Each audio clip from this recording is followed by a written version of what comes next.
उनकी महक ने दिल के गुंचे खिला दिए हैं। जिस राह चल दिए हैं कूचे बसा दिए हैं। एक दिल हमारा क्या है आज़ार उसका कितना, तुमने तो चलते फिरते मुर्दे जिला दिए हैं। मेरे करीम से गर कतरा किसी ने मांगा, दरिया बहा दिए हैं दुर्बे बहा दिए हैं। अल्लाह क्या जहन्नम अब भी ना सर्द होगा, अल्लाह क्या जहन्नम अब भी ना सर्द होगा, रो रो के मुस्तफ़ा ने दरिया बहा दिए हैं। आज की ये महफिल दारुल उलूम अहले सुन्नत गौसिया अरबिया के दस्तार के मौके पर और ख़ास तौर पर जो इस गांव के बुज़ुर्ग हैं, अल्लाह के वली हैं, जिन्हें हज़रत बायज़ीद बुस्तामी रहमतुल्लाह अलैह के नाम से जाना और पहचाना जाता है, उनके उर्स सरापा कुद्स के मौके पर यह महफिल मुनक्किद की गई है। एक और भी बुज़ुर्ग हैं हज़रत बायज़ीद बुस्तामी। अगर वक्त रहा तो मैं इन बायज़ीद बुस्तामी की निस्बत से उन हज़रत बायज़ीद बुस्तामी का ज़िक्र करने की सादत हासिल करूँगा, अगर आप सुनना चाहेंगे तो। लेकिन मैंने जिस आये करीमा की तिलावत की है, जो हज़रत मौलाना जमाल रज़वी साहब ने जिन उन्वानात के हवाले से मुझे इशारे दिए थे, उस मुनासिबत से मैंने क़ुरान मुक़द्दस की आये करीमा की सूरह तहरीम शरीफ से तिलावत की। अल्लाह ताला उसके मुतालिक मुझे हक़ कहने और आप सबको हक़ सुनकर उस पर अमल करने और उसे आम करने की तौफ़ीक़ अता फ़रमाए। पहले तो आपको और हम सबको ये जान लेना चाहिए कि हम सब मुसलमान हैं, ईमान वाले हैं, मोमिन हैं, और मोमिनों के जो अक़ायद हैं, ईमान वालों के जो अक़ायद हैं, वो दुनिया के और लोगों से मुख्तलिफ हैं। लोगों से हमारे अक़ीदे मुख्तलिफ हैं, इसीलिए हम मोमिन हैं। औरों के यहाँ, दूसरे लोगों के यहाँ किसी पे हम टिप्पणी या नुक्ताचीनी करने नहीं आए, लेकिन सिर्फ आपकी मालूमात के लिए, जिनको नहीं मालूम है उनको मालूम होना चाहिए, और जिनको मालूम है उनको यकीन होना चाहिए कि औरों के यहाँ ये है कि मरने के बाद इंसान ख़त्म हो जाता है। मरने के बाद इंसान ख़त्म हो जाता है, अब उसके बाद उसका कोई मैटर बाकी नहीं रहता। बाज़ जगह पर यह है कि मरने के बाद इंसान फिर दोबारा दुनिया में वापस आता है, लेकिन हमारा अक़ीदा ये है कि मरने के बाद हम ख़त्म नहीं होते, बल्कि हम एक जगह से दूसरी जगह तब्दील हो जाते हैं। इसीलिए मौत की खबर जब आती है तो कहा जाता है कि उसका इंतकाल हो गया। इंतकाल का मतलब होता है कि उसने अपनी जगह को तब्दील कर दिया, वो एक जगह से दूसरी जगह, और ये हमारे लिए कोई मुश्किल नहीं है। एक बात अच्छी तरह याद रखना कि हम इंतकाल कई मर्तबा कर चुके हैं और मजीद हमें इंतकाल करते रहना है। एक जगह है आलम अरवाह, हम वहां से निकले और वहां से निकलकर बाप की पुश्त में आए। अल्लाह ने जब तक चाहा हम रूहों की दुनिया में रहे। रूहों की दुनिया बहुत बड़ी दुनिया है, ये एक अलग उन्वान है, आज मेरा टॉपिक वो नहीं। इसी तरह से हम बाप की पीठ में रहे, बहुत अरसे हमने अपने बाप की पीठ में जिंदगी गुजारी। फिर जब अल्लाह ने चाहा हमें बाप की पीठ से निकाला और माँ के पेट में रखा, फिर हम माँ के पेट में आए। अल्लाह रब्बुल इज़्ज़त ने जब तक चाहा माँ के पेट में रखा। ज़्यादातर लोग या 7 महीने माँ के पेट में रहे या 9 महीने माँ के पेट में रहे, अक्सरियत 9 महीने माँ के शिकम में रहने वालों की है। अब माँ के शिकम के बाद फिर हम दुनिया में आए। अब यहाँ भी हमें हमेशा नहीं रहना है, यहाँ रहने के बाद फिर यहाँ से फिर इंतकाल करना है, और फिर यहाँ से निकलने के बाद कब्र के पेट में जाना है। फिर कब्र में भी हमेशा नहीं रहना है, कब्र के बाद हमें मैदान महशर में जाना है। मैदान महशर में भी हमेशा नहीं रहना है। मैदान महशर के बाद मंजिल की तरफ बढ़ना है। मैदान महशर में फैसला होगा कि किसकी मंजिल क्या होगी। मंजिलें सिर्फ दो है, कोई तीसरी मंजिल नहीं है। ये हमारा अकीदा है जिस पर कुरान ने 70% कुरान की आयतें इस पर बहस करती है, जिसका जिक्र मैंने आपके सामने किया। कमोबेश 6000 से जायद आयतें कुरान मुकद्दस के अंदर मौजूद है। बाज लोगों ने आयतें गिन कर बताई कि 6666 आयतें हैं, लेकिन बहरहाल कमोबेश 6600 आयतों के अंदर अल्लाह अकबर 70% आयतें आखिरत पर बहस करती है। यानी आखिरत का उन्वान इतना कीमती अल्लाह के नजदीक, इतना अहम है अल्लाह के नजदीक कि आखिरत की आयतें 70% है, 30% आयतें दूसरी है, 70% आयतें आखिरत पर गुफ्तगू करती है। दो मंजिलें हैं सिर्फ। अल्लाह रब्बुल इज्जत जिनसे खुश होगा उन्हें जन्नत अता करेगा और जिनसे नाराज होगा उनको जहन्नम में दाखिल फरमाएगा। तीसरी कोई मंजिल किसी के लिए नहीं है। अब उसके बाद मुझे ये बताएं, अल्लाह रब्बुल इज्जत ने इंसान को अक्ल देकर, शऊर देकर, इंसान को अच्छे बुरे की पहचान देकर, अच्छे बुरे की समझ देकर, अंबिया को भेजकर, सहाबा को भेजकर, औलिया को भेजकर, उलमाए रब्बानीयीन को भेजकर हमें ये पहचान बताई है। ऐ मोमिनो, अब तुम दो रास्ते में से कौन सा रास्ता चुनना चाहते हो? तुम किस रास्ते जाना चाहते हो? यहां पर माएं और बहनें भी बड़ी तादाद में मौजूद है। मैं उनकी भी तवज्जो चाहता हूं। रास्ते दो हैं, मंजिलें दो हैं, आपने कौन सा रास्ता चुना है? अल्लाह अकबर। अगर तुम चाहते हो जन्नत में जाओ तो तुम्हें जन्नत का रास्ता चुनना पड़ेगा, और तुम चाहते हो कि जहन्नम में जाओ तो फिर तुम्हारी अपनी मर्जी है। लेकिन मैं दोनों का तारुफ आपके सामने करा दूं। जन्नत क्या है? अल्लाह अकबर। जन्नत में बागात हैं, जन्नत में नहरें हैं, जन्नत में अल्लाह का दीदार है, जन्नत में रसूलुल्लाह का दीदार है। सिर्फ इतना समझ लें, जन्नत की नेमतें इतनी कीमती है कि ना कोई दिमाग उसका तसव्वुर कर सकता है, ना कोई आंख उसको देख सकती है। जन्नत का हाल यह है, अल्लाह अकबर, कि जन्नत सबसे कमतरीन अदना दर्जे के जन्नती को अल्लाह जो जन्नत देगा वो कितनी बड़ी जन्नत देगा। यानी सबसे गिरे पड़े इंसान को, जो बहुत गिरा पड़ा, गुनहगार, सियाकार, बदकार था, और अल्लाह ने उसको बख्श दिया, सबसे आखिरी दर्जे का, नीचे दर्जे का जो जन्नती है, उसको जो जन्नत दी जाएगी, उस जन्नत में जो अपनी सवारी का वो कोड़ा रखेगा, कोड़ा, वो इस दुनिया से 70 दर्जा ज्यादा बड़ा होगा। यानी जहां उसका कोड़ा रखने की जगह होगी वो इस दुनिया से 70 दर्जा ज्यादा बड़ा होगा। ये अदना दर्जे की जन्नत की जन्नती की जन्नत है। तो जो आला दर्जे के जन्नती होंगे उनकी जन्नत का अंदाजा कौन कर सकता है? अल्लाह अकबर, अल्लाह अल्लाह। ये जन्नत है, ये जन्नत की बहारें हैं। इससे ज्यादा जन्नत का जिक्र क्या करें, उन्वान वरना मुकम्मल नहीं होगा। बस इतना समझ ले, हदीस पाक में आया है, जन्नत में हूरे जो कंगन पहनती है, अगर वो कंगन जो है दुनिया में यूं कर ले तो सारी दुनिया के इंसान उसकी रोशनी से अंधे हो जाएंगे, नाबीना हो जाएंगे। कोई उसकी रोशनी की ताब नहीं ला सकता। जिसके कंगन की चमक ये है, उसके चेहरे की चमक का आलम क्या होगा? अंदाजा तो फरमाए उनके हुस्न जमाल का आलम क्या होगा। लेकिन अल्लाह अकबर, जन्नत की हूरों का मजाक उड़ाने वालों को बता दो, अल्लाह अकबर, हम हूरों के लिए जन्नत में नहीं जाना चाहते, हम हूरों के लिए जन्नत में नहीं जाना चाहते, हम वहां के फलों को खाने के लिए जन्नत में नहीं जाना चाहते, वहां की नहरों से लुत्फ अंदोज होने के लिए हम जन्नत में नहीं जाना चाहते। जन्नत में जाने का हमें एक ही शौक है कि जन्नत वो मकाम है जहां पर अल्लाह का दीदार नसीब होगा और जहां रसूलुल्लाह का दीदार नसीब होगा। आप मुझे बताएं, जब मुस्तफा जाने रहमत के हुस्न का ये आलम है तो जिसने इतना खूबसूरत नबी बनाया है उस खुदा के हुस्न जमाल का आलम क्या होगा? जन्नत में अल्लाह का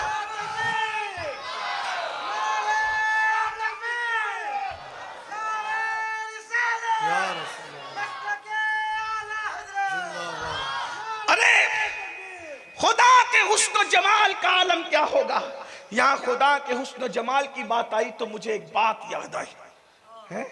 मुझे एक बात याद आई, जरा गौर फरमाएं, उसका हुस्न जिसने जो रोजाना फूलों को मुस्कुराने का शऊर अता करता है, जिसने तितलियों का बागपन पैदा किया है, जिसने समुंदर की तुगयानी पैदा की है, जिसने दरियाओं को रवानी अता की है, जिसने अल्लाह अकबर चांद की चांदनी पैदा की है, जिसने सूरज की किरणें पैदा की है, जिसने शफक का जमाल पैदा किया है, जिसने उफक की सुर्खी पैदा की है, जिसने खूबसूरत इंसान पैदा किए हैं, जिसने खूबसूरत फरिश्ते पैदा किए हैं। अल्लाह अकबर। जब मखलूक के हुस्न का ये आलम है तो खालिक के हुस्न का आलम क्या होगा? वो खुदा जो जिस्मानियात से पाक है, उसके हुस्न का आलम क्या होगा? एक बात यहां मुझे बड़ी खूबसूरत याद आ गई। अल्लाह अकबर। यहां ज़ौक़ वाले रहते हैं इसलिए, और हम यहां वली के आस्थाने पे बैठे हैं, तो एक खानका की बात आपको सुना दूं। असल में ऐसा हुआ, एक बहुत बड़े बुजुर्ग हैं हजरत सैयदी सरकार फखरुद्दीन राजी रहमतुल्लाह अलैह। फखरुद्दीन राजी का नाम आपने सुना होगा। ये फखरुद्दीन राजी कौन है आप जानते हैं? बहुत बड़े मुसन्निफ, बहुत बड़े बुजुर्ग हैं, बहुत बड़े बुजुर्ग हैं, और इन्होंने तफसीर लिखी है, तफसीर कबीर, बहुत बड़ी तफसीर लिखी है। जिसने भी कुरान की तफसीर पढ़ी या लिखी उसको पता है कि इमाम राजी की शान क्या। अपने जमाने के बड़े सूफी, बड़े वली, बड़े अजीम इंसान थे। अल्लाह अकबर। हुआ ये था कि फखरुद्दीन राजी को बचपन ही से अल्लाह की मारिफत नसीब हो गई थी, अल्लाह की पहचान नसीब हो गई थी। फखरुद्दीन राजी को अल्लाह की पहचान मिल गई, अल्लाह की मारिफत नसीब हो गई। तो फखरुद्दीन राजी क्या करते थे? जिस चीज को देखते थे देखते ही खड़े रहते थे।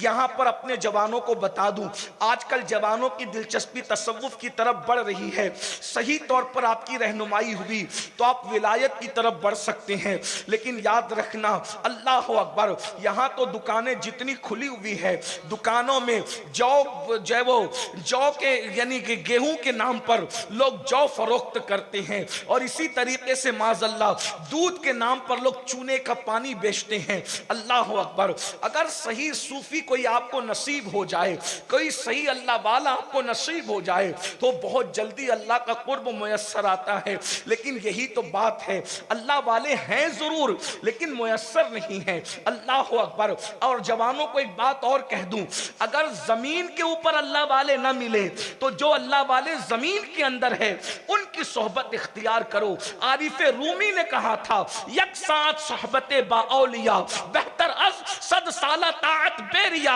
एक लम्हा वली की सोहबत में बैठना 100 साल की बेरिया इबादत से बेहतर है। और वली की पहचान क्या है? वली की पहचान क्या है? लोग मुगालते में हैं कि मौलाना वली है नहीं दुनिया में। है मेरे भाई, तुम्हारी महफिल में बैठे हुए वली हैं, तुम पहचान नहीं पाते, क्योंकि अल्लाह फरमाता है औलियाई ताहता कबाई, मेरे वली मेरी चादर गैरत के नीचे छुपे हुए हैं। अल्लाह अकबर। अरे लोग कपड़ों के पर्दों में छुपे हो तो पहचाने नहीं जाते, जो खुदा की गैरत की चादर के अंदर छुपे हो तो लोग उनको कैसे पहचान सकते हैं? वली आज भी कसरत से है, बस बात इतनी है तुम्हारा देखने का अंदाज बदल गया है। कहने वाले ने कहा है नजरें बदल गई तो नजारे बदल गए। अल्लाह अकबर। याद रखिएगा वली मौजूद है, कितनी कसरत से मौजूद है। अल्लाह के रसूल फरमाते हैं जहां 40 मुसलमान जमा होते हैं, जहां 40 मोमिन जमा होते हैं, उनमें एक अल्लाह का वली होता है। अब मुझे बताओ इस हजारों के मजमे में कितने वली बैठे होंगे, लेकिन हम पहचान नहीं पा रहे। क्यों? इसलिए कि देखने का मेयार बदल गया, देखने का मेयार बदल गया। आपके नजदीक वली कौन होता है? जो काले पीले कपड़े पहनकर कब्रिस्तान में बैठा हो वो वली होगा। जिसकी उंगलियों के अंदर 10-10 उंगलियों में अंगूठियां होगी वो वली होगा। जिसके हाथ में कड़ा होगा और पैर के अंदर उसने बेड़ियां पहन रखी होगी वो वली होगा। कब्रिस्तान में बैठकर चिलम का कश लगाता होगा और उल्टी सुल्टी बातें करता होगा, उलमा को कोसता होगा, शरीयत का मजाक उड़ाता होगा, वो वली होगा। यही तुम्हारा अंदाज है ना? नजरें बदल गई तो नजारे बदल गए। अगर अल्लाह रसूल ने जो वली की पहचान बताई थी उस नजरिए से देखते तो आपको पता चलता कि तुम्हारी बस्ती में वली है, तुम्हारे जलसों में वली है। वली की पहचान क्या है? दो ही पहचान है, अला इन्ना औलिया अल्लाह इला खौफुन अलैहिम वला हुम यहज़नून। आगाह हो जाओ, खुदा के वलियों को ना खौफ है ना गम है। खौफ और गम का मतलब क्या है? दो पहचान वलियों की। अल्लाह के वली को दुनिया की नेमत ना हो तो उसका गम नहीं होता, और अगर हो तो चली जाने का खौफ नहीं होता। ना उनको गम है ना खौफ है। हर मालदार को गम है कि हर मालदार को खौफ है मेरा माल ना चला जाए। हर मालदार को खौफ है मेरा माल ना चला जाए। हर औलाद वाले को खौफ है मेरी औलाद ना चली जाए। इज्जत वालों को खौफ है मेरी इज्जत ना चली जाए। और जिनके पास नहीं है उनको गम है मेरे पास दौलत नहीं है, मेरे पास औलाद नहीं है, मेरे पास माल नहीं है। नेमत ना हो तो गम होता है, नेमत हो तो खौफ होता है। अल्लाह फरमाता है मेरा वली वो होता है, अल्लाह अकबर, कि उससे नेमत होने ना होने का गम नहीं है, और अगर हो जाए तो जाने का खौफ नहीं है, इसलिए कि उसके लिए सब कुछ अल्लाह की जात है। अल्लाह अकबर, इसलिए उसको खौफ और गम नहीं है। उसकी पहचान क्या है? अल्लदीना आमनू, वली की पहली पहचान ये है कि वली मोमिन होता है, वली ईमान वाला होता है। यानी काफिरों में वली नहीं होता, मुनाफिकों में वली नहीं होता, अल्लाह अकबर, बदमज़हबों में वली नहीं होता, मोमिन सिर्फ वली होता है। यानी वली की पहचान क्या? वली का पहला नंबर अकीदा उसका दुरुस्त होता है, वो सच्ची अकीदे वाला होता है। यानी 1857 के बाद अंग्रेजों की मेज से जो फिरके पैदा हुए हैं वो अकीदा नहीं रखता, बल्कि रसूलुल्लाह ने सुफ़ा के चबूतरे से जो अकीदे अता किए थे, वली उस अकीदे का पाबंद होता है। अल्लदीना आमनू व कानू यत्तकून, और वो मुत्तकी होता है, वो मोमिन और मुत्तकी होता है। कुरान कह रहा है जो मोमिन और मुत्तकी है वो अल्लाह का वली है। सुभान अल्लाह, सुभान अल्लाह। है जो कुरान को मानकर मोमिन बने हो। कुरान ने तो दो ही बात बयान, कोई ज्यादा बात इसमें ना कोई माला का जिक्र है, ना काले कपड़ों का जिक्र है, ना पीले कपड़ों का जिक्र है, ना टोपियों का जिक्र है, ना दाढ़ियों की तराश खराश का जिक्र है, किसी चीज का जिक्र नहीं। मोमिन होगा, मुत्तकी होगा, अल्लाह का वली होगा। माशाअल्लाह, सुभान। और हदीस में मजीद वाज़े कर दिया गया, जिसकी बात सुनकर आखिरत याद आए वो अल्लाह का वली है, जिसका चेहरा देखकर अल्लाह की याद आ जाए वो अल्लाह का वली है। अब यहाँ लोगों ने भी ये बात कहना शुरू, यानी वो जो वली होता है बड़ा गोरा गोरा होता है। मैंने कहा कि बिलाल को किस सफ में खड़ा करोगे? सुभान अल्लाह। तो इसलिए लोग स्टेज पर आने लगे तो मेकअप करके आने लगे ताकि हमारा भी शुमार जो है उनमें हो जाए। नादानो, अल्लाह को याद करने का क्या मतलब हुआ भाई? उसके चेहरे पर ऐसा खुदा का रंग कैसा भी होगा, खुदा का नूर ऐसा नजर आता है कि दिल को सुकून होगा, आंखों को ठंडक होगी, और खुदा याद आएगा। जब इस बंदे के चेहरे पे खुदा के नूर की तजल्लियों का ये आलम है तो उसके नूर की तजल्लियों का आलम क्या हो? बात ये होती है ना, ये अल्लाह के वली होते हैं। अल्लाह अकबर। बात दूसरी तरफ ना चली जाए तो 40 मोमिन में वली होता है। देखो तुम्हारे दरमियान बैठे, हमें खबर ही पता ही नहीं है, देखने का अंदाज बदला है। अच्छा, जो वली होते हैं तुम उनको वली मानते हैं?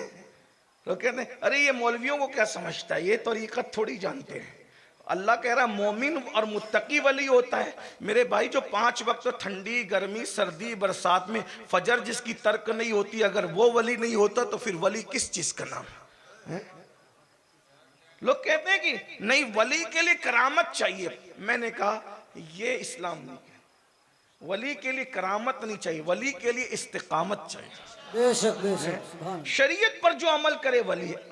अब आप यहाँ एक सवाल आपके दिमाग में उभर रहा है, शैतान वसवसा डाल रहा है कि हजरत चलिए ठीक है, कोई मुत्तकी नजर आ गया लेकिन वो चीटिंग भी तो कर सकता है, मक्कारी भी तो कर सकता है, लोग मक्कारी के तौर पे भी मुत्तकी बनते हैं। मैंने कहा दिल चीर करके ना देखो, ये अपना काम ही नहीं है। जिसको ईमान वाला मुत्तकी पाओ वली मान लो। अगर वो चीटिंग कर रहा है तो उसकी चीटिंग की सजा अल्लाह उसको अता करेगा, तेरे हुस्न जन पर अल्लाह तुझे फैज अता फरमाएगा। सुभान अल्लाह, सुभान अल्लाह। ज्यादा गड़बड़ में फंसते क्यों? अल्लाह ताला के पैगंबर सल्लल्लाहु अलैहि वसल्लम ने हजरत खालिद इब्ने वलीद को देखा कि एक आदमी कलमा पढ़ रहा था, उसको कत्ल कर दिया। खालिद तूने उसको क्यों कत्ल किया? कहा हुजूर वो मुसलमान नहीं था। कहा वो तो कलमा पढ़ रहा था ना। कहा वो कलमा तो पढ़ रहा था लेकिन दिखावे को पढ़ रहा था। तो आका ने फरमाया कि खालिद क्या तूने उसका दिल चीर के देखा था कि वो हकीकत में पढ़ रहा था कि ये लोग क्या कहते हैं मुत्तकी है। मुत्तकी का क्या मतलब? अल्लाह से डरने वाला है, अल्लाह से डरने वाला, उसका कोई कदम शरीयत के खिलाफ नहीं उठता। अल्लाह से मुत्तकी का मतलब ये नहीं कि सिर्फ रोजा नमाज करे, मुत्तकी का ये मत, अगर वो जूता भी पहनेगा तो सुन्नत मुस्तफ़ा के मुताबिक पहने, सुभान अल्लाह सुभान अल्लाह। वो बैठेगा भी तो सुन्नत मुस्तफ़ा के मुताबिक बैठेगा, वो उठेगा भी तो सुन्नत मुस्तफ़ा के मुताबिक उठेगा। बहरहाल बात दूर चली जाती है। वली की पहचान अभी आगे और बात आएगी, अगर आप अच्छे से सुन रहे हैं तो मेरा दिल चाह रहा है कि मैं आपके सामने मजीद ये बातें खोलूं, मैं बात अर्ज करूंगा आपके सामने, लेकिन गौर कीजिएगा। तो आप तसव्वुफ की तरफ जाएंगे तो आप विलायत की तरफ बढ़ेंगे। और याद रखना, विलायत किसी का खानदानी वतीरा नहीं होती। अल्लाह जिसको चाहता है अता करता है, अल्लाह जिसको चाहता है अता करता है। ये जरूरी नहीं है कि फला खानदान में ही वली होंगे, नहीं, कोई बंदा काफिर से मुसलमान होकर भी वली हो सकता है, और इतना बड़ा हो सकता है कि खानदानी मुसलमान भी वहां तक नहीं पहुंच सकता। एक नाम मैं लेता हूं आपके सामने, एक नाम है सैयदना मेरे इमाम इमामुल अइम्मा, गौसे पाक के मुर्शिदों के मुर्शिद, गरीब नवाज के मुर्शिदों के मुर्शिद, जुनैद बगदादी के मुर्शिदों के मुर्शिद, अल्लाह अकबर, सैयदना इमाम मारूफ अल करखी। मारूफ करखी, पूरा खानदान आतिश परस्त है, पूरा खानदान आग का पुजारी है, आग का पुजारी। इतने बड़े वली बने कि गौसे पाक उनके मजार पे जाके चिल्ला किया करते थे, और गौसे पाक कहा करते थे, मुझे किसी के मजार से इतना फैज नहीं मिला मेरे मशाइख में जितना मारूफ करखी के मजार पे जाने से मुझे फायदा पहुंचा। सुभान अल्लाह सुभान अल्लाह। बाप दादा क्या मजूसी, मजूसी के बच्चे, और अल्लाह अकबर, मजूसी की औलाद होकर मुसलमान हुए, कन्वर्ट हुए, और उसके बाद क्या मकाम नसीब हुआ। लेकिन एक बात ये भी बता दूं, मुसलमान होने का वाकया भी बड़ा अजीब है, मुसलमान होने का वाकया भी बड़ा अजीब है। 4 साल के बच्चे थे, उस्ताद के पास पढ़ने गए, और उस्ताद कौन सा था भाई? मजूसी था, आतिश परस्त। बच्चों को हम पढ़ने भेजते नहीं कि मकतब, तो हर मजहब के लोग छोटे छोटे बच्चे को अपना मजहब पढ़ने भेजते हैं। आतिश परस्त उस्ताद ने कहा, ये आग खुदा है, ये आग खुदा है। मारूफ ने कहा, जिसको बुझा दो और जो बुझ जाए वो खुदा कैसे हो सकता है? उस्ताद ने खूब मारा, खूब मारा, तू गद्दार है, तू मुनाफिक है, तू अपने आबा व अजदाद के मजहब पे एतराज करता है। जब दलील नहीं रहती तो आदमी गुस्सा ही करता है, हमेशा जिसके पास दलील नहीं होगी वो गुस्सा करेगा। 4 साल का बच्चा, खूबसूरत बच्चा, बहुत खूबसूरत थे मारूफ, बहुत मारा उस्ताद ने। उस्ताद के पास से मार पीट खा करके बाहर निकले, नसीबा बुलंदी पर था। एक सवारी जा रही थी, और उस सवारी के पीछे पूरा बगदाद भाग रहा था, उस सवारी के पीछे पूरा बगदाद भाग रहा है, और सवार ने चेहरे पे नकाब डाल रखा है, और पूरा बगदाद भाग रहा है, और सवारी आगे जा रही है। तो उस नन्हे से बच्चे के दिमाग में नहीं आया कि इस सवारी वाले में रखा क्या है जो भाग रहा है। तो नन्हे से बच्चे मारूफ ने ओ भागने वालों में से को पकड़ के कहा, चचा चचा ये लोग क्यों भागते हैं? कहा, ये हमारे नबी की औलाद में से एक शख्स है, और हमारे नबी के शहजादों में से एक शहजादा है, इसको दुनिया इमाम अली रजा कहती है। इमाम अली रजा, ये बेटा है इमाम मूसा काजिम का, वो बेटा है इमाम जाफर सादिक का, वो बेटा है इमाम मोहम्मद बाकिर का, वो बेटा है इमाम ज़ैनुल आबिदीन का, वो शहजादा है इमाम हुसैन का, वो शहजादा है अली और फातिमा का, और फातिमा शहजादी है मोहम्मदुर रसूलुल्लाह की। तो ये उसी खानदान का चश्म चिराग है, और सैयद बादशाह जा रहा है अली रजा, लोग उसके पीछे भाग रहे हैं। का उसने चेहरे पे नकाब क्यों डाल रखा है? बच्चा तो बच्चा ही होता है, उसने चेहरे पे नकाब क्यों डाल रखा है? कहा उसने चेहरे पे इसलिए नकाब डाल रखा है, वो इतना खूबसूरत है कि वो चेहरा छुपा के चलता है, क्योंकि काफिर उसका चेहरा देखते हैं तो मुसलमान हो जाते हैं, इसलिए वो चेहरा छुपा के चलता है। बस सब भाग रहे इसलिए कि एक झलक उसका चेहरा नजर आ जाए, एक झलक उसका चेहरा नजर आ जाए। उस बच्चे ने को कोई इतना भी खूबसूरत हो कि जिसके हुस्न के पीछे सब दीवाने हो, उस बच्चे के मुंह से निकल गया, इसके चेहरे में रखा क्या है जो पूरा बगदाद इसके पीछे भाग रहा है? तो एक जवान ने कहा, तू चल के देख ले इसके चेहरे में रखा क्या है। ये बच्चा भी जिसको मारूफ कहते भागा, उनके पीछे एक मकाम पे रुककर जैसे उन्होंने नकाब उल्टा, कुछ लोग बेहोश हो गए, कुछ लोग कपड़े फाड़ने लगे, अल्लाह अकबर की सदाएं बुलंद होने लगी। इस 4 साल के मजूसी के बच्चे ने देखा, कदम पकड़ के कहा, आज समझ में आ गया कि अली रजा इतना खूबसूरत है तो इसका नाना मोहम्मदुर रसूलुल्लाह के हुस्न का आलम क्या। नारे तकबीर, नारे तकबीर, नारे रिसालत, नारे रिसालत। हुजूर अमीरुल कादरी साहब उर्से मुबारक, नारे तकबीर। फूल से दरख्त का, दरख्त से जड़ का पता चलता है। मारूफ जैसे बच्चे ने कहा अली रजा शहजादा इतना खूबसूरत है तो इसका नाना कितना खूबसूरत होगा। लेकिन एक जुमला का मैं इजाफा करता हूँ, जब नाना मोहम्मदुर रसूलुल्लाह इतने खूबसूरत है तो उनको बनाने वाले खुदा के हुस्न का आलम क्या होगा। अल्लाह सुभान अल्लाह। जिसका जन्नत में दीदार होना है, उस बच्चे ने पैर पकड़ लिए और कहा आज से मेरी माँ भी तू है, मेरा बाप भी तू है।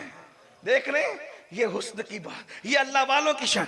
आज से मेरी माँ भी तू है, मेरा बाप भी। वो नबी का खानदान, नबी का खानदान जो इनके लिए कुर्बानी दे, फिर वो कब रद्द करते हैं। कहा तूने मुझे माँ और बाप कह दिया, आज से तू मेरा बेटा है, जा मैंने तुझे बेटा बना लिया। और बेटा बनाया, पाला पोसा, इतना बड़ा किया, इतना बड़ा किया, इतना बुलंद कर दिया कि बड़े बड़े औलिया अल्लाह वहां से फ्यूज लेने लगे। और किताबों में लिखा है कि मारूफ करकी के मजार पे जो दुआ की जाती है फौरन उसका असर जाहिर होता है। हाँ, ये एक अलग, देखिए किस खानदान के थे, लेकिन आए मुसलमान हुए, अल्लाह ने कितना बड़ा मकाम था। और ये भी आपको बता दूं, वली बनने के लिए बहुत लंबी चौड़ी मेहनत की जरूरत नहीं होती, किसी की एक दुआ भी काफी होती है। एक दुआ का जुमला अभी मैं एंड पर उसको पढ़ूंगा, अगर आप सुनेंगे वली बनाने का तरीका आज आपको बता करके चला जाऊंगा। जाओ, अगर बन सकते हो तो बन जाओ वली। वली बनना इतना मुश्किल नहीं है जितना लोगों ने किया, और इतना आसान नहीं जितना गंजड़ी और चरसियों ने आपको बता दिया। ना उतना आसान है जितना कब्रिस्तान में बैठ के नशा करने वालों ने बताया, और ना उतना मुश्किल है जिसमें चंद दारुलूम के लोगों ने इतना मुश्किल कर दिया। चंद दारुलूम कह रहा हूँ, सब नहीं कह रहा हूँ। हाँ, इसलिए याद रखना आपका वो दारुलूम नहीं है मौलाना। हाँ हाँ हाँ, सुभान अल्लाह रब्बिल आलमीन, अल्लाहु अकबर। तवज्जो फरमाएं तो हजरत सैयदी सरकार इमाम राजी रहमतुल्लाह ताला, इमाम राजी रहमतुल्लाह, बचपने में विलायत मिल गई तो जो चीज को देखते थे देखते ही रहते, जो चीज को देखते थे। चांद को देखा देखिए। और ये भी बुजुर्गों ने कहा 70 साल तक अल्लाह का जिक्र करने का जो सवाब मिलता है, एक लम्हा अल्लाह की निशानी को तक कर उसमें गौर करने में 70 साल के जिक्र से ज्यादा फिक्र में सवाब मिलता है। हाँ, शायद जुमला अपनी समझे, आपके सर पे से गया होगा। एक है जिक्र, अल्लाह का जिक्र, इल्लल्लाह इल्लल्लाह इल्लल्लाह, अल्लाह अल्लाह अल्लाहू, ये एक ये जिक्र है। 70 साल जिक्र का जो सवाब मिलता है, एक लम्हा फिक्र में अल्लाह की निशानी देखी, चांद सितारे सूरज सैयारे देख के गौर किया, ये ऐसा है, इसको बनाने वाला कैसा होगा। 70 साल के जिक्र से ज्यादा फिक्र में सवाब। कुरान कहता है, कुरान, इन्न फी खल्किस समावाति वल अर्द, इन्न फी खल्किस समावाति वल अर्द वख्तिलाफिल लैलि वन नहार लआयातिल लिउलिल अलबाब अल्लज़ीना यज़कुरून अल्लाह क़ियामन व क़ुऊदन व अला जुनूबिहिम व यतफ़क्करून फी खल्किस समावाति वल अर्द व यतफ़क्करून फी खल्किस समावाति वल अर्द रब्बना मा खलक़ता हाज़ा बातिला सुब्हानका फ़क़िना अज़ाबन नार। अल्लाह फरमाता है जो जमीन और आसमान के इख्तिलाफ में गौर करते, रात और दिन के आने जाने में गौर करते हैं, उनकी शान क्या है, वो गौर करते हैं। गौर देखो, अल्लाह ने गौर की दावत दी, फिक्र की दावत दी। साइंस क्या है? यही रिसर्च करने का नाम तो लोग कहते हैं साइंस है। मैंने कहा किसी ने सर्च किया तभी तो रिसर्च हो रहा। लोग ये नहीं कहते कि हम सर्च कर रहे हैं, लोग क्या कहते हैं? रिसर्च कर रहे हैं। तो ये रिसर्च का मतलब क्या है? जिसकी तहकीक हो चुकी दोबारा उसकी तहकीक की जा रही है ना। एक है सर्च ढूंढना, रिसर्च ढूंढे हुए को ढूंढना। तो पहले किसने ढूंढा? तो कुरान कहता है ये अल्लाह के वली लोग हैं।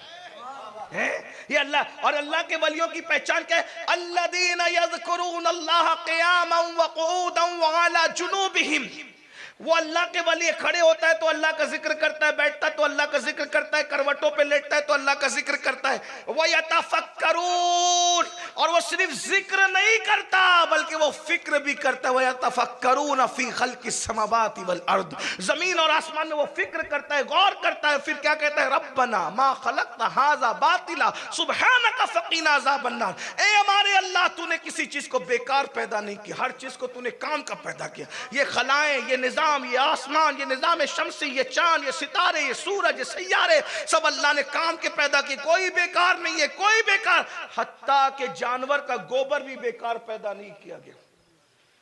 किसानों को तो समझ आती है ना ये बात। अगर मैं मुंबई के ताजिरों के सामने कहता कि गोबर बेकार नहीं है तो वो हंसते कि किस पागल को ले आया। लेकिन किसान समझ सकते हैं ना कि गोबर कितने काम आता है। गौर करें, जब जानवर का फुजला बेकार नहीं है, तवज्जो, जानवर का फुजला बेकार नहीं है तो जिसको फरिश्तों ने सजदा किया है वो इंसान कैसे बेकार हो सकता है? मगर बस इतनी बात है कि सबको पैदा किया इंसान के लिए और इंसान को पैदा किया अपने लिए। सब लगे हुए अल्लाह के कामों में, सब लगे हुए इंसान के कामों में, इंसान अल्लाह के काम में नहीं लगा हुआ। बहरहाल तो हजरत इमाम राजी रहमतुल्लाह अलैह देखते रहते। अब एक दिन ऐसा हुआ, चांद देखा, किसी को एतराज न हुआ, सूरज देखा, तकते रहे, फूल देखा, सितारे सैयारे सब देखा, किसी को एतराज न हुआ। एक दिन पनघट पे कुछ लड़कियां पानी भर रही थी, किसी लड़की पे नजर पड़ी तो देखा तो देखते रह गए। इसको कोई दलील न बनाना क्योंकि आप वली नहीं हो। कुछ चीजें कुछ लोगों को जेब देती, सबको नहीं। अगर अम्मा को अब्बा ए कह करके बुलाएं तो अब्बा का हक है, लेकिन बेटा भी अब्बा की नकल में ए कह के बुलाने लगे तो ये बेअदबी होगी। आपको तो मोहतरमा, वालिदा, किबला, काबा कहना पड़ेगा। बात समझ में आती? देखते रह गए। लोगों ने हंगामा किया, लोगों ने हंगामा किया। राजी बिगड़ गया, राजी बिगड़ गया, राजी बिगड़ गया। ओहो, माँ के पास कंप्लेन, बाप के पास, बिगड़ गया। लड़कियां टकराए। बाप के लिए सबसे दुख का दिन वो होता है कि जिस दिन बच्चे को की कंप्लेन आ जाए। माँ के दिन डूब मरने का दिन होता है कि बच्चे या बच्ची की कंप्लेन आ जाए। माँ ने रोना शुरू किया। बाप ने कहा ये बेटा बिगड़ा हुआ कैसे पैदा हुआ, बदबख्त। माँ ने कहा एक काम करो, अब कुछ नहीं, इसका मामू है ना, उसका नाम नजमुद्दीन कुबरा है, बहुत बड़े वली नजमुद्दीन कुबरा, ख्वाजा कुतुबुद्दीन बख्तियार काकी के मुआसरीन में से थे, बहुत बड़े वली थे। कहा इसका मामू है नजमुद्दीन कुबरा, वो वली है, उसकी खानका में ले जाके इसको पहुंचा दो, वहां सुधर जाएगा। जैसे आमतौर पे होता है, बच्चे कुछ शरारत करते हैं, बोलते हैं मौलाना जमाल के पास ले जाके मदरसे में डाल दो, सुधर जाएगा। लेकिन ये उलमा का कमाल है, सुधरे हुए बच्चों को स्कूल पढ़ाता है, बिगड़े हुए बच्चों को मदरसा पढ़ाता है। लेकिन सुधरे हुए बच्चों को स्कूल, हम स्कूल के मुखालिफ नहीं है, हम स्कूल खुद भी चलाते हैं अल्हम्दुलिल्लाह। हम स्कूल सुन्नी दावत इस्लामी ने 15 से जायद इंग्लिश स्कूल कायम किया, हम स्कूल के मुखालिफ नहीं है। लेकिन बात कहने की कही जाती है, स्कूल में सुधरे हुए बच्चों को पढ़ाते हैं, लेकिन पढ़ने के बाद कितने बिगड़ कर आते हैं ये भी आप देखते हैं। हम स्कूलों के मुखालिफ नहीं है, लेकिन जिसको सारा मोहल्ला परेशान हो करके मदरसे में ला करके डालता है, 3 साल के अंदर ये मदरसे उसको हाफिज कुरान बना करके इतना सुधार देते हैं कि बिगड़ने पर पूरा मोहल्ला जिससे परेशान था, 3 साल मदरसे में रहकर जो हाफिज बनता है, पूरा मोहल्ला जो इससे परेशान था रमजान शरीफ में, उसके पीछे खड़े रह करके तरावी की नमाज अदा करता नजर आता है। ये मदरसों का एजाज है, ये मदरसों का एजाज है, ये मदरसा है तेरा मैं कदा नहीं साकी, यहाँ की खाक से इंसान बनाए जाते हैं। अल्लाह अकबर, गौर फरमा, ये मदरसों का कमाल है। अल्लाह अल्लाह तो सुनिए, इमाम राजी को माँ ने कहा ले जाओ, डाल दो खानका में ले जाकर के, सुधर जाएगा, मामू के पास रहेगा। 2 घोड़े तैयार हो गए, माँ बाप भी पहचान न सके राजी को। एक घोड़े पे राजी को बिठाया, 8-10 साल के बच्चे थे, 8-10 साल के बच्चे, राजी को बिठाया। दूसरे घोड़े पे अब्बा बैठे, दोनों घोड़े चलने लगे। जब चलते चलते जंगल में घोड़े पहुंचे तो सामने देखा शेर निकल आया। इमाम राजी के अब्बा जैसे शेर को देखा, घोड़ा भगाया, भागे। और बाप, बेटा तो बेटा था, बिगड़ा हो कि सुधराओ, बेटा तो बेटा था, बेटे को कहा ओ मेरे बेटे राजी इधर आ, इधर आ, इधर आ। वो कहाँ सुनते, वो तो शेर को देखने लगे, जैसे सबको तकते थे शेर को तकने लगे। शेर को तक रहे, अब्बा कांप रहे, घोड़े कांप रहे, घोड़ा कांप रहा था, राजी घोड़े से उतर आए, हाथ बांधा, शेर को देखने लगे, देखने लगे। अब्बा चिल्लाते, ओ पगले मेरे जुनूनी बेटे, तेरी जान चली जाएगी, इधर आ। वो कब सुनते बाप की, उन्हें तो कोई होश ही नहीं, कोई होश नहीं। तक रहे। अब्बा मजबूर होकर के पीछे छुप गए, दरख्त के पीछे छुप गए जान बचाने के लिए। क्या देखा, शेर आया, आने के बाद राजी के कदमों में सर रखा, और सर रखने के बाद पैर चूमे, और पैर चूम के पिछले पैर वैसे ही वापस लौटने लगा। तब बाप को पता चला, जिसको मैं बिगड़ा हुआ बदबख्त बेटा कह रहा था, वो बिगड़ा नहीं, वो तो अल्लाह का वली है। बाप को पता चला उस दिन के अल्लाह का वली है। शेर तो चला गया, ये ऐसे ही तकते रहे। जैसे ही अब्बा आए, शेर के जाने के बाद, राजी फखरुद्दीन, ये कहाँ होश में, फखरुद्दीन, कोई होश नहीं।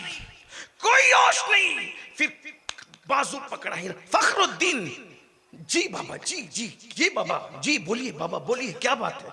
फखरुद्दीन, वो खा जाता तुझे, वो शेर था, दरिंदा था। कितनी सादगी से कहा, बाबा कितना खूबसूरत था, बाबा कितना खूबसूरत था, कितना हसीन था ये, कितना जमील था ये। ओ पगले, वो खा जाता तुझे। फिर फखरुद्दीन कहते, बाबा कितना खूबसूरत था। अरे जब ये शेर इतना खूबसूरत है, तो इसको बनाने वाले के हुस्न का आलम क्या। आप शेर देख रहे थे, और मैं शेर में बनाने वाले का जलवा देख रहा हूं। सुभान अल्लाह। सोचिए दुनिया कितनी खूबसूरत है, ये इतनी खूबसूरत है, तो इसका बनाने वाले के हुस्न जमाल का आलम क्या होगा, वो बेसूरत के हुस्न का आलम क्या होगा। लेकिन उसका दीदार कहीं नहीं होगा। अगर उसका दीदार होगा तो एक ही जगह है जिसे जन्नत कहते हैं। सुभान अल्लाह। बस अब मैं आप पे छोड़ता हूं, आप जिसको जन्नत में जाना है वो जन्नत का रास्ता इख्तियार, और दूसरी जगह जहन्नम है। एक बात सुन ले, फिर दूसरी तरफ का रुख करते हैं। अगर आपने नागपुर का रास्ता इख्तियार किया, आप आलिम हो, हाफिज हो, कारी हो, मुफ्ती हो, अदीब हो, खतीब हो, पठान हो, मुगल हो, मिर्जा हो, शेख हो, मेमन हो, सिंधी हो, हिंदी हो, कोई हो, अगर आपने रास्ता इख्तियार किया नागपुर का, पूरी जिंदगी चलते रहो, कभी मुंबई नहीं पहुंच सकते। पहुंचोगे? बोलो, पहुंचोगे? नहीं। कोई पहुंचा सकेगा? कोई पहुंचा सकेगा? नहीं पहुंच पाओगे ना। कहीं और जाओगे, मुंबई नहीं जाओगे, क्योंकि रास्ता आपने कौन सा इख्तियार किया? बोले, नागपुर का। मुंबई कौन पहुंचेगा?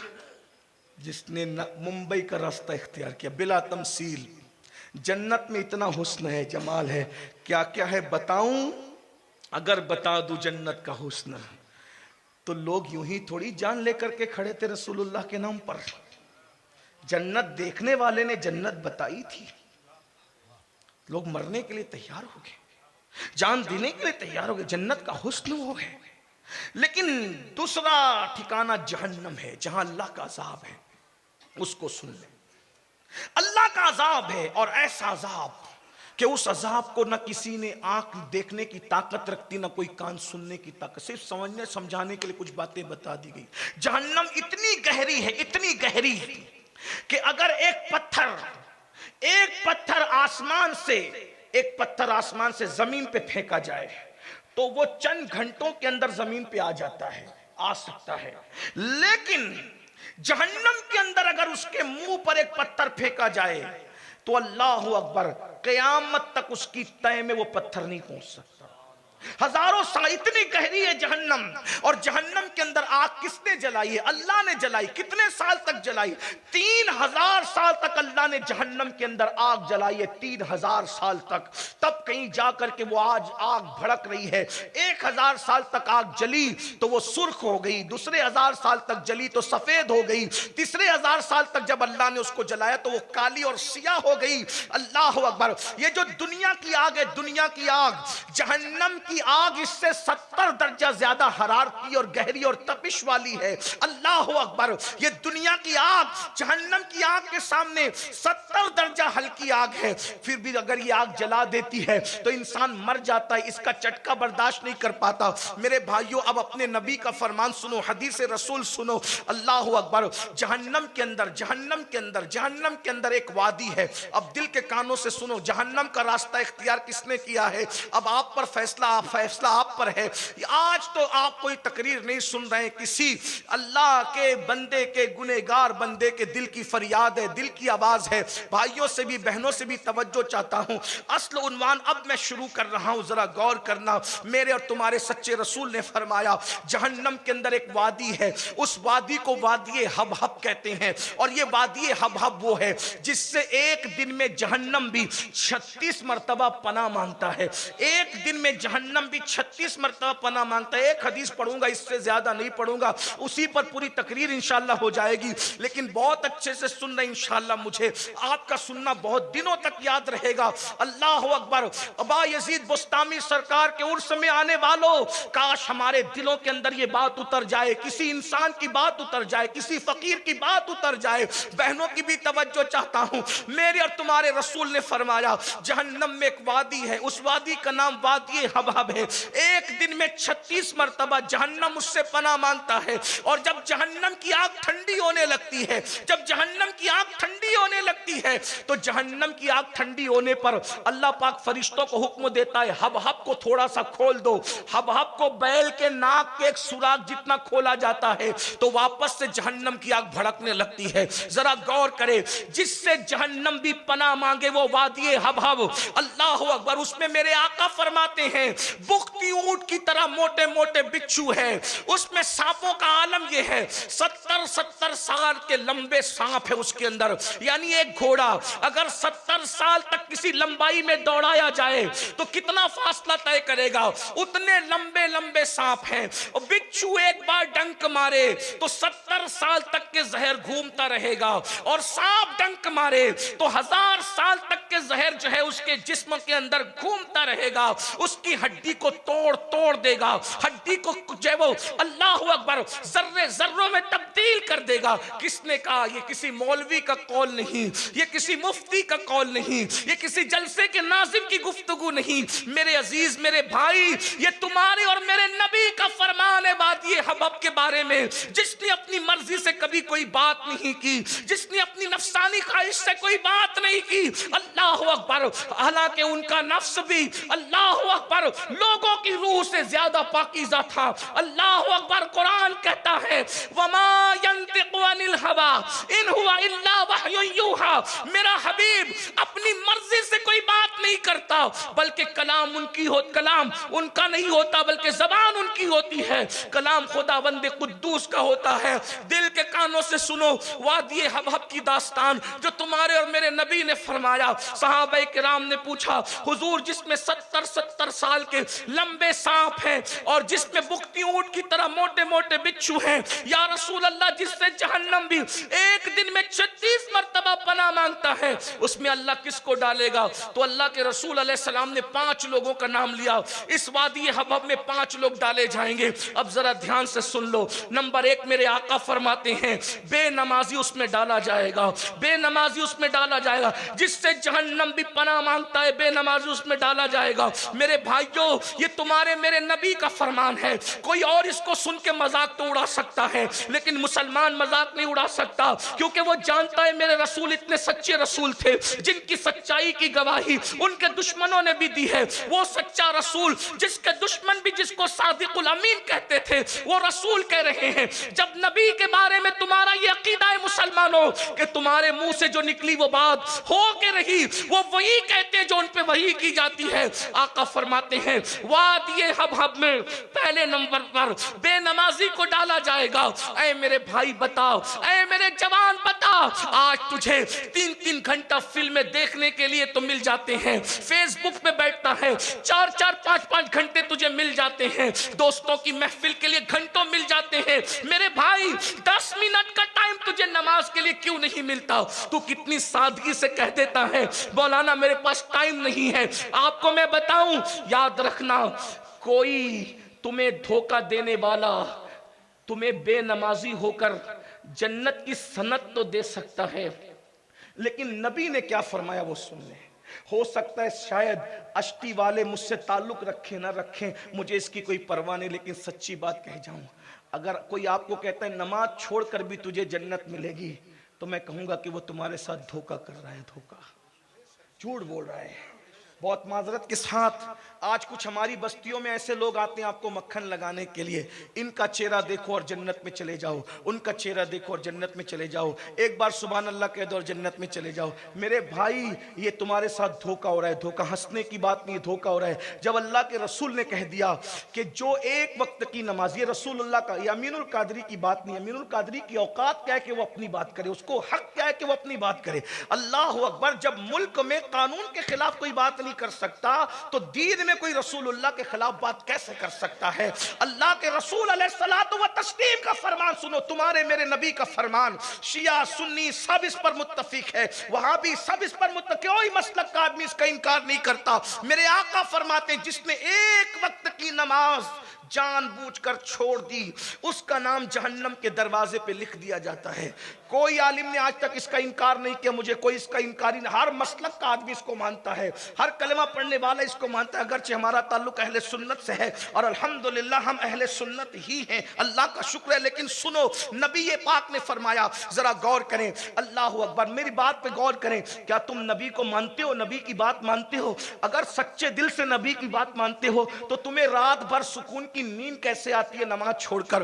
तुम सुकून के साथ चाहे वो शादियों में कैसे जा रहे हो नबी नमाज छोड़कर? तुम कहे कैसे लगा रहे हो नमाज छोड़कर? कोई कहे क्यों ऐ सैयद के हमें जाने का हक नहीं? मैंने कहा जाने का बिल्कुल हक है, लेकिन मुझे ये बता, अगर पुलिस के रजिस्टर में तेरा नाम लिख दिया जाता है तो तेरी रातों की नींद उड़ जाती है, अगर पुलिस के रजिस्टर में तेरा नाम आ जाता है तो तू सो नहीं पाता, दुकान पे जा नहीं पाता, किसी शादी में जाता है तो तू हंसता नहीं क्योंकि पुलिस के रजिस्टर में नाम आ गया। मैं हिंदुस्तानी पुलिस की बात नहीं कर रहा हूं, मैं दुनिया भर की पुलिस की बात कर रहा हूं। किसी भी पुलिस के रजिस्टर में नाम आए, थोड़ा सा रिश्वत दे दो नाम कट सकता है, किसी दबंग आदमी को लेके चले जाओ नाम कट सकता है, और थोड़ी सी धमकी वमकी दे दो नाम कट सकता है।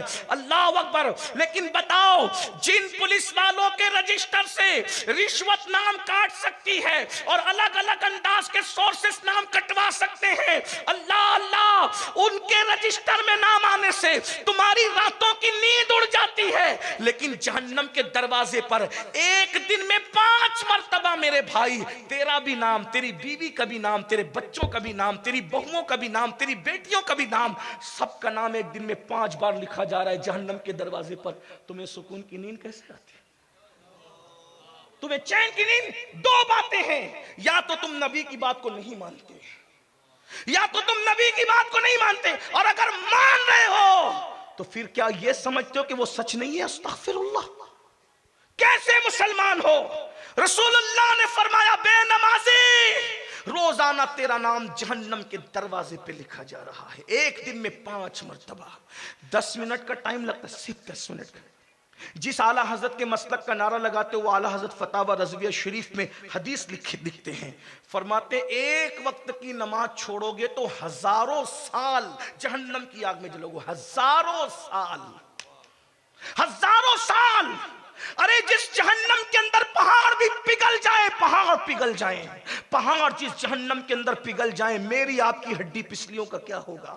मैं अपनी बहनों से पूछना चाहता हूं, अरे रमजान शरीफ के अंदर, अभी मार्च में रमजान शरीफ आ रहा है, किचन के अंदर हाय हाय करेगी मेरी बहनें कि कितनी गर्मी है, अप्रैल में और गर्मी, मई में और गर्मी। मेरी बहन जब बता अप्रैल और मई में तू किचन की गर्मी बर्दाश्त नहीं कर पा रही है, तो नमाज छोड़ने की वजह से जब तुझे वादी हबहब में डाला जाए, और मेरा तो ईमान है, नबी ने कह दिया बेनमाजी जहन्नम में जाएगा तो जाएगा, यही मेरा ईमान है, यही मेरा ईमान। तुम्हें डर नहीं लगता? अरे मेरे भाई, मामूली से लीडर लोग तुम्हें धमकी दे दे तो तुम जो है, चले लीडरों को छोड़, माहिर मौसमियात के इदारे, मौसमियात के इदारे समझते ना, मौसमियात के इदारे, अगर वो ऐलान कर दे तूफान आने वाला है तो बोलो तूफान की तैयारी करोगे कि नहीं करोगे? हैं? अगरचे आ भी सकता है, नहीं भी आ सकता, क्योंकि हो सकता है आए नहीं है। अगर झूठे लोग कह दें मौसमियात के सब झूठे नहीं होते, लेकिन समझाने के लिए कह रहा हूं, कोई वहां का आदमी हो तो बुरा नहीं माने भाई, ये तो झूठ भी बोलते हैं सच भी बोलते हैं, किसी के कहने के ऊपर ऐलान भी बदल देते हैं, झूठ भी बोल देते हैं। मुंबई में बहुत ऐलान किया था तूफान आने वाला है, तूफान आने वाला है, नहीं आया तूफान। बहुत जगह ऐलान करते हैं तूफान आने वाला नहीं आता, बहुत जगह ऐलान करते हैं जलजला आने वाला नहीं आता, और कहीं ऐलान नहीं होता अचानक जलजला आता है, इसलिए कि जलजला और मौसम किसी से पूछ के थोड़ी आता है। तो बताओ, जिसके झूठ और सच में इम्कान है उसके कहने पर तूफान की तैयारी करते हो। स्कूल बंद होंगे, बारिश कल बहुत होगी, कोई अपने बच्चे को बाहर निकलने नहीं देता, आज बाहर नहीं जाना, आज बहुत बारिश होगी, हाई अलर्ट किया हुआ है? यही ना? हो भी सकती है, नहीं भी हो सकती। तुम्हारे जैसे इंसान ने बारिश के खतरे से आगाह किया, तुम बच्चे को बचा रहे हो, लेकिन सैयदुल मासूमीन कह रहे हैं कि एक वक्त की नमाज छोड़ोगे तो तेरा नाम जहन्नम के दरवाजे पे लिखा जाएगा, फिर तुम कैसे सुकून से सो रहे हो? तो नबी को यही माना तुमने? यही माना? नबी को ऐसे ही माना जाता है? नबी को ऐसे ही माना जाता है? अरे नबी की बात पर कैसे ईमान लाया जाता है? ये सहाबा से पूछो। जब सैयदना अली के मुर्तजा से किसी ने पूछा, अली तुम तो रात रात भर रोते हो आखिरत की फिक्र में, कभी तुम्हें सुकून की नींद भी आई है? तो मौला अली कहते, हाँ, जिंदगी में एक ही रात में पूरी सुकून से सोया था, और बहुत सुकून से सोया था। तो लोगों ने पूछा, अली जल्दी बताओ वो कौन सी रात थी जिस रात तुम सुकून से सोए थे? कहा कि जो हिजरत की रात थी, अली बहुत सुकून से सोया था। लोग कहने लगे, अजीब बात है, हिजरत की रात सुकून से सोने की रात थी, चारों तरफ से दुश्मन तलवार लेकर के खड़े थे, अभी काटे अभी काटे अभी काटे, आप सुकून से कैसे सो गए? कहा तलवार का खौफ नहीं था, दुश्मन का खौफ नहीं था। कहा क्यों? कहा जब नबी जा रहे थे तो मुझसे कहा, अली तुम मेरे बिस्तर पे सो जाओ, तवज्जो, अली मेरे बिस्तर पे सो जाओ, सुबह उठना सुबह उठना सुबह उठना, सबकी अमानत दे करके फिर तुम मदीने आ जाना। अली कहते हैं नबी ने सुलाया तो ये भी कहा सुबह उठना। अली हर रात अपनी मर्जी से सोया, सुबह उठने की गारंटी नहीं थी, लेकिन जब नबी ने कह दिया सुबह उठना तो अली को यकीन था कायनात का निजाम बदल सकता है, नबी का फरमान बदल नहीं सकता। मैं चादर ओढ़कर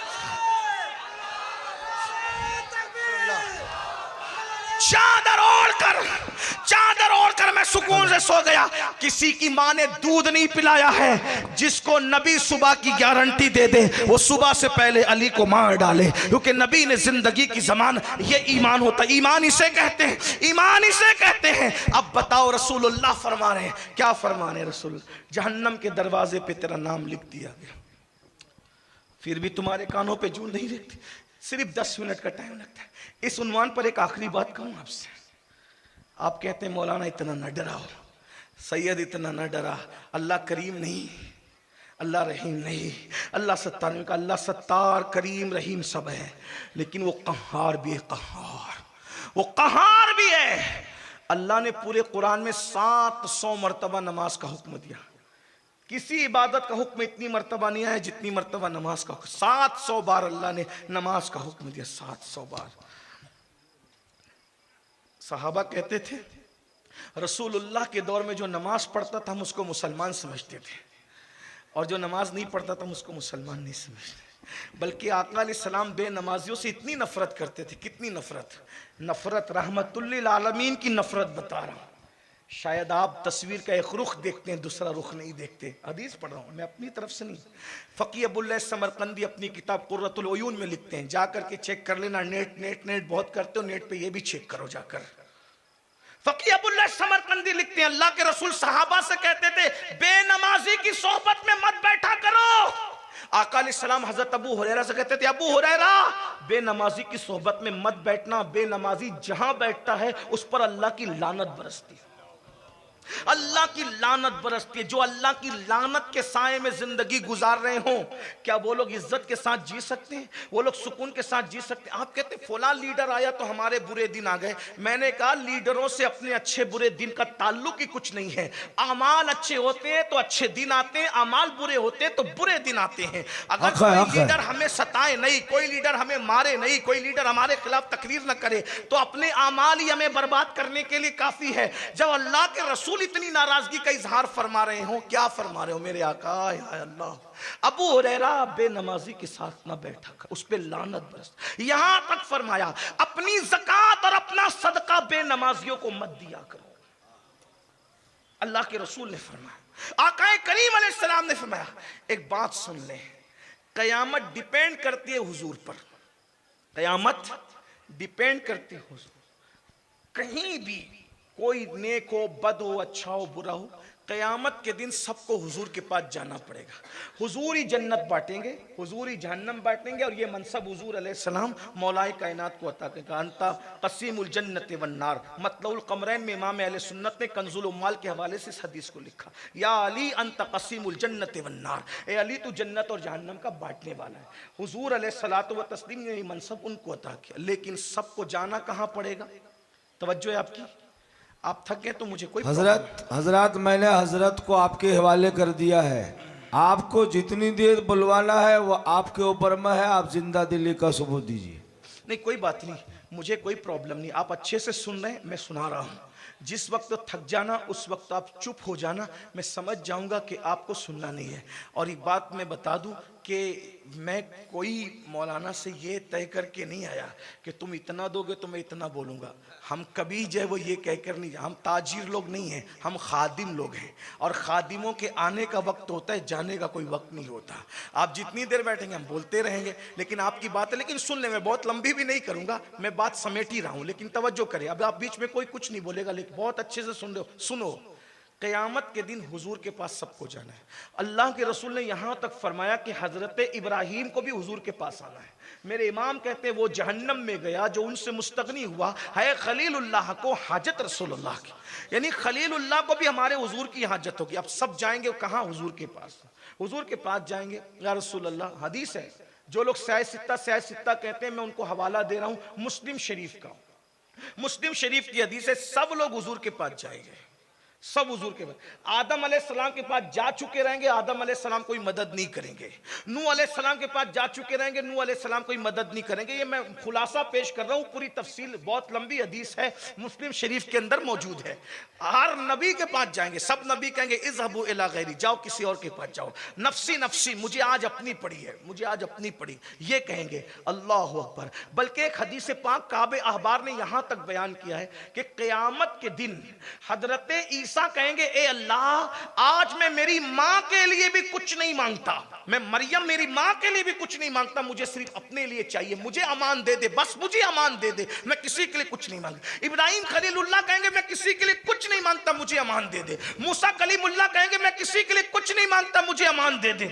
अल्लाह अकबर, अल्लाह अकबर। गौर फरमाए, जिस दिन हजरत खलील, हजरत कलीम, हजरत मसीह कहेंगे हम किसी के लिए कुछ नहीं मांगते, हमें अमान दे दे, उस दिन तन्हा मेरा और तुम्हारा नबी होगा जो यूं कहेंगे सजदे में सर रखकर, मैं अपने लिए कुछ नहीं मांग रहा हूं, आज मेरी उम्मत की मगफिरत फरमा। सुभान अल्लाह, सुभान अल्लाह। हबली उम्मती, रब्बे हबली उम्मती, रब्बे हबली उम्मती। अल्लाह अकबर। अब आप गौर फरमाएं, सब का मामला किससे मुताल्लिक होगा? बोलो किससे मुताल्लिक? अब आप जरा गौर करना, ये हदीस हुजूर के पास पहुंचे, हुजूर के पास पहुंचे, या रसूलल्लाह मेरी शफात कर दे। अब ध्यान देना, यहां बहुत नाजुक बात आई। या रसूलल्लाह मेरी शफात कर दे, या रसूलल्लाह मेरी शफात कर दे, आका मेरी शफात कर दे। आका की हदीस है, शफाअती ले अहलिल कबायर मिन उम्मती, कि मेरी शफात मेरी उम्मत के बड़े गुनहगारों के लिए। अब हुजूर के पास पहुंचे, आका करीम सल्लल्लाहु, एक बार दुरूद शरीफ पढ़े, दुरूद शरीफ पढ़े, सल्लल्लाहु अलैहि नबी व आलिहि, अल्लाहुम्मा सल्ली अला सय्यिदिना शफीअना नबीना मौलाना मुहम्मदिन व आलिहि वसल्लम, सल्लल्लाहु ताला अलैहि सलातो व सलाम अलैका या आप हबीबी या मेरी शफात, रसूलल्लाह। आका आप मेरी शफात फरमा दे। ये हदीस, अल्लाह व शफाअती ले अहलिल कबायर मिन उम्मती, मेरी शफात मेरी उम्मत के बड़े गुनहगारों के लिए। अब आका की बारगाह में सब आए। दूसरी हदीस याद कर लें, एक हदीस तो ये आपको याद है, दूसरी आका फरमाते हैं जिसने जानबूझकर नमाज छोड़ दी, क़यामत के दिन उसके साथ मेरा कोई वादा नहीं है, वो मेरी जिम्मेदारी से बाहर है, वो मेरे जिम्मे से खारिज है। अल्लाह इतना गजब का इजहार कर रहा है कि कोई नबी अल्लाह की बारगाह में हाजिरी देने को तैयार नहीं है। ये सोच करके अल्लाह गजब का इजहार कर रहा है। एक ही हस्ती है जो अल्लाह की बारगाह में सजदा करके हमें बख्शवाने की बात कर रही है, और उस हस्ती का फरमान दुनिया में मौजूद है।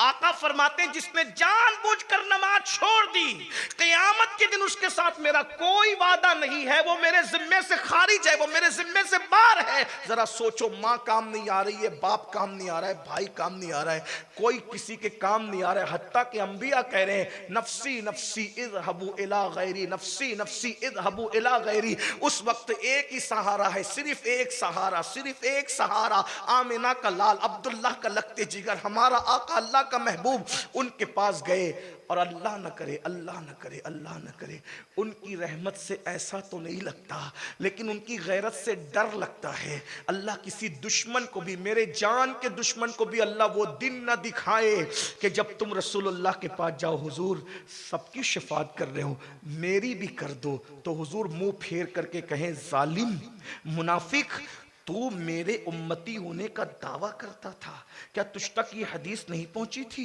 कि जिसने जानबूझकर नमाज छोड़ दी उसके साथ मेरा कोई वादा नहीं, उसके साथ मेरा कोई वादा नहीं, वो मेरे जिम्मे से बाहर। और अल्लाह ना करे अगर हुजूर चेहरा फेर ले और चेहरा फेर करके चले जाएं, हालांकि उनके करम से ये उम्मीद नहीं, लेकिन उनकी गैरत से डर जरूर लगता है। जिगर मुरादाबादी ने कहा था नाजुक है बहुत गैरत सुल्तान मदीना। मेरे भाई बता, अगर हुजूर तुझसे मुंह फेर ले, सब ने मुंह फेर लिया, उन्हीं की दुहाई थी, लेकिन अल्लाह अकबर, अगर वो भी मुंह फेर ले तो बताओ किसके दरवाजे पे जाओगे, कहां जाकर के दस्तक दोगे, किसको मनाओगे। दुआ करता हूं अल्लाह तुम्हें वो दिन न दिखाए। लेकिन बताओ, जुमा की 2 रकात पढ़ के मस्जिदों से भाग जाने वालों, हफ्ते हफ्ते भर तक के मस्जिद में न आने वालों, मस्जिदों को वीरान करने वालों, मेरे तुम्हारे रसूल ने फरमाया जिसकी नमाज नहीं उसका दीन नहीं। हुजूर फरमा रहे जिसकी नमाज नहीं उसका दीन नहीं। बताओ मेरे भाई, आपको डर नहीं लगता?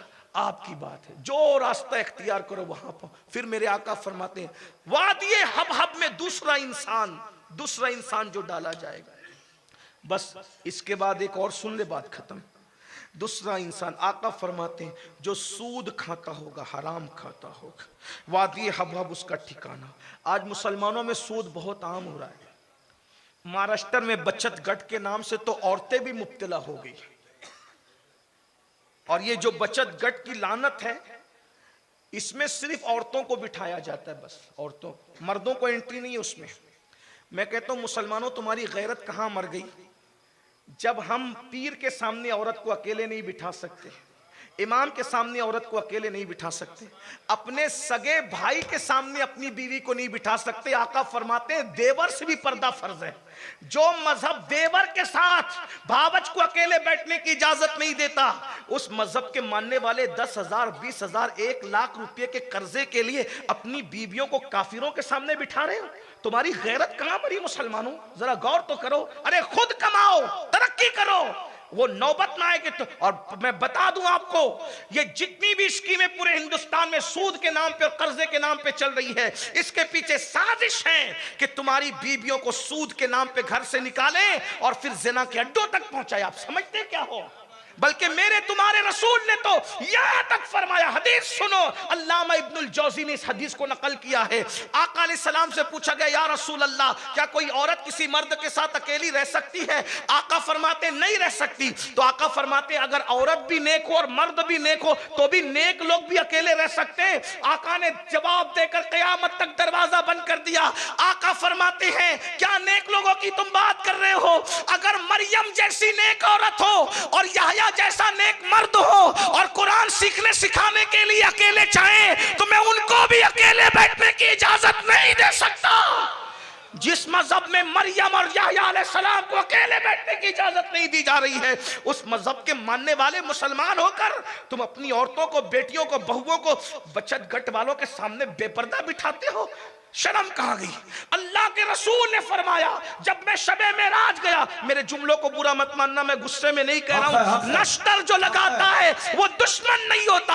अल्लाह के रसूल फरमाते हैं मैंने जन्नत के दरवाजे पर एक इबारत लिखी हुई देखी, जन्नत के दरवाजे पर एक बार, जन्नत में बहुत कुछ लिखा है, एक इबारत ये भी है, आका फरमाते मैंने जन्नत के दरवाजे पर एक इबारत लिखी हुई देखी। इबारत ये थी, जन्नत दय्यूस पर हराम है, जन्नत दय्यूस पर हराम है, जन्नत दय्यूस पर हराम है। दय्यूस जन्नत की खुशबू भी नहीं सूंघेगा। सहाबा ने कहा आका ये दय्यूस कौन है? दय्यूस तो आका फरमाते हैं, जिस घर की औरत बेपर्दा घूमती है और उस घर का मर्द उसको रोकता नहीं है, वो दय्यूस है। दय्यूस अल्लाह ना उसकी नमाज कबूल करता है, ना उसकी दुआ कबूल करता है, ना उसका फर्ज कबूल करता है, ना उसका नफल कबूल करता है। अल्लाह ने दय्यूस पर जन्नत की खुशबू को भी हराम कर दिया। दय्यूस बन रहे हो। जिस मजहब की बेटी को मस्जिद जाने की इजाजत नहीं है, वो बचत गट के नाम पर काफिरों के साथ बैठने जा रही है। तुम क्यों नहीं कमाते? तुम क्यों नहीं मेहनत करते? याद रखना, इतने दर्दनाक हालात से हम गुजर रहे हैं कि किसको कहें, क्या कहें, कितनी बातों की इस्लाह करें। और मैं बहनों से कहता हूं, कभी तुमने सोचा मेरी बहनों, जब तुम अपने पीर के सामने, वलियों के सामने, नबियों के सामने अकेले बेपर्दा नहीं बैठ सकती, काफिरों के सामने, मुनाफिकों के सामने, दज्जालों कज़्ज़ाबों के सामने तुम अकेले बैठने जा रही हो कर्ज के नाम पे? पैसा ही सब कुछ है क्या? माल ही सब कुछ है क्या?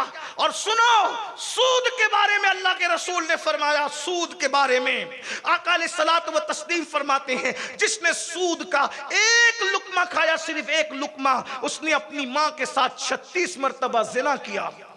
सूद का एक लुकमा खाने वाला मां के साथ 36 बार जिना करने वाला बराबर बराबर है। सूद खाने वाला काबे में जिना करने वाला बराबर बराबर है। याद रखना, लोगों के सामने नेक बन करके कुछ मिलने वाला नहीं। अगर आज से पहले कोई सूद ले रहा था तो भी तौबा करे, दे रहा था तो भी तौबा करे। लेने वाला जितना बड़ा मुजरिम है, देने वाला भी उतना बड़ा मुजरिम है। एक हदीस, बल्कि कुरान की आयत भी और हदीस भी सुन ले, उसका मफहूम हो सकता है कान खुल जाए, तौबा कर लो। सूअर का गोश्त हराम, सूअर हराम है। सूअर, सूअर जानते हैं ना? औरतें तो सूअर से इतना नफरत करते हैं कि सूअर का नाम सुनकर, या अगर सूअर दिख जाए तो मुंह पे कपड़ा रख लेती। सलाम है तेरी निजाफत को मेरी बहन, लेकिन सुनो, सूअर खाना भी हराम और सूद खाना भी हराम। लेकिन सूअर खाने से बड़ा गुना सूद खाना है। क्यों? इसलिए कि सूअर खाने वाले के हराम है सूअर, लेकिन सूअर खाने वाले के लिए अल्लाह ने जंग का ऐलान नहीं किया। लेकिन जो सूद खाता है, अल्लाह ने कुरान में कहा, जो सूद खाएगा, सूद लेगा, देगा, अल्लाह भी उसके साथ जंग का ऐलान करता है और अल्लाह का रसूल भी उसके साथ जंग का ऐलान करता है।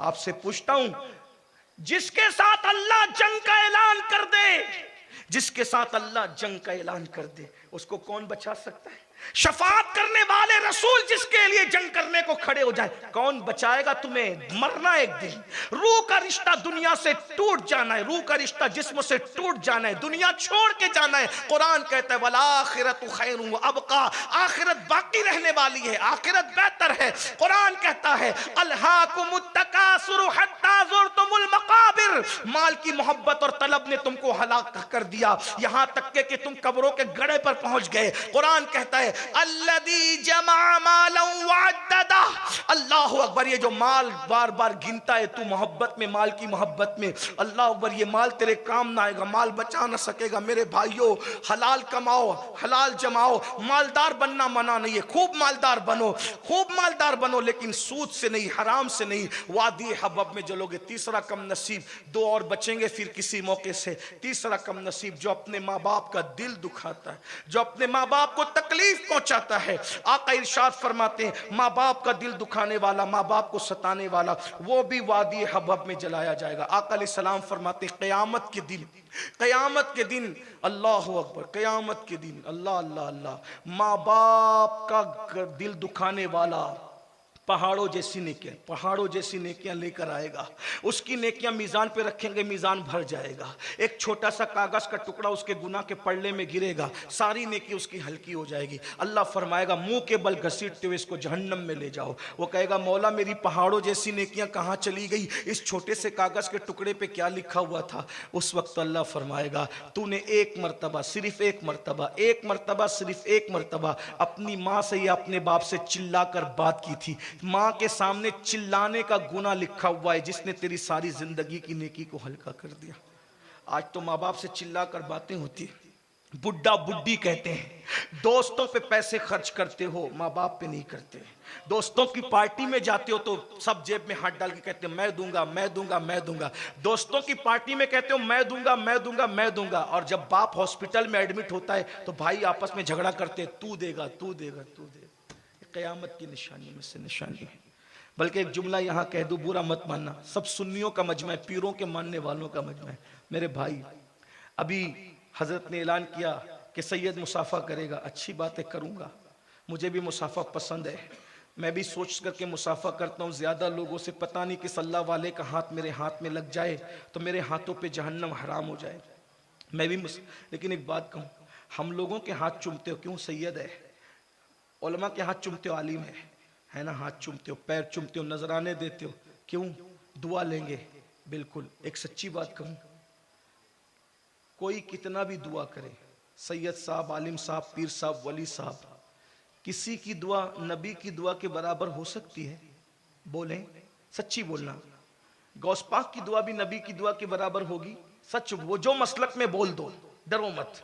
हो सकती है? नहीं हो सकती। हो सकती नहीं हो सकती। नबी नबी है, गौस पाक सब कुछ होकर भी गुलाम है मेरे नबी के, है ना। गौस पाक की दुआ गौस पाक की दुआ, गरीब नवाज की दुआ गरीब नवाज की दुआ है। रसूलुल्लाह की दुआ के बराबर कोई दुआ नहीं। बात समझ में आती है? आप किसी की भी दुआ ले लो, अगर अल्लाह चाहे तो कबूल करे और अल्लाह चाहे तो रद्द करे। अल्लाह अल्लाह है, अल्लाह अल्लाह है। हालांकि वो नेक बंदों की दुआ कबूल करता है, लेकिन अगर चाहे तो रद्द कर दे, उसको कोई रोकने वाला नहीं। जब वो खलीलुल्लाह से कहता इब्राहिम तुम कौम लूत के लिए दुआ नहीं करना, आप रुक जाए, नहीं करना दुआ। हजरत इब्राहिम रुक गए, नहीं की दुआ, नहीं की दुआ, नहीं की दुआ। हजरत नूह अलैहिस्सलाम को अल्लाह ने कहा तेरे बेटे को कश्ती में सवार नहीं करना। दुनिया देखी, कुरान मौजूद है, बेटा आंखों के सामने डूब गया, अल्लाह ने मना कर दिया। नूह अलैहिस्सलाम अपने बेटे को कश्ती में दाखिल नहीं की, है ना। अल्लाह अल्लाह है, यही तो अल्लाह है। इन्नहू हू, वो सिर्फ वो है, वो जिसकी चाहे रद्द कर दे। वो इतना गैरत वाला है, सुन लीजिए तवज्जो से, वो इतनी गैरत वाला है कि आदम अलैहिस्सलाम 200 साल तक दुआ करते हैं, वो जवाब नहीं देता। वो अल्लाह है। ये हमारा मसलक है, ये तौहीद हम इस तरह बयान करते हैं, ये कोई बेअदबी नहीं है, ये अंबिया की शान है कि वो लग़्ज़िशे पैगंबराना पर भी 200 साल तक के गिड़गिड़ाते हैं, ये उनकी शान है।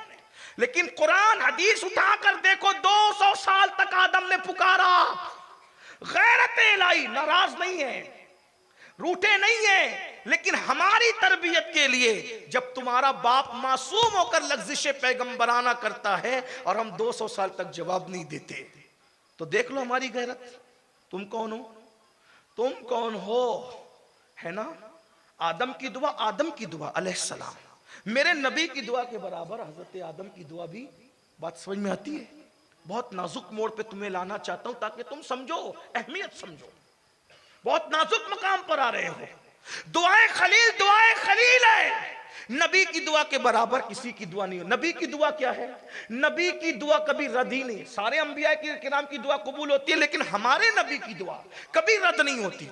क्यों रद्द नहीं होती? इमाम बयान करते उस दुआ की शान।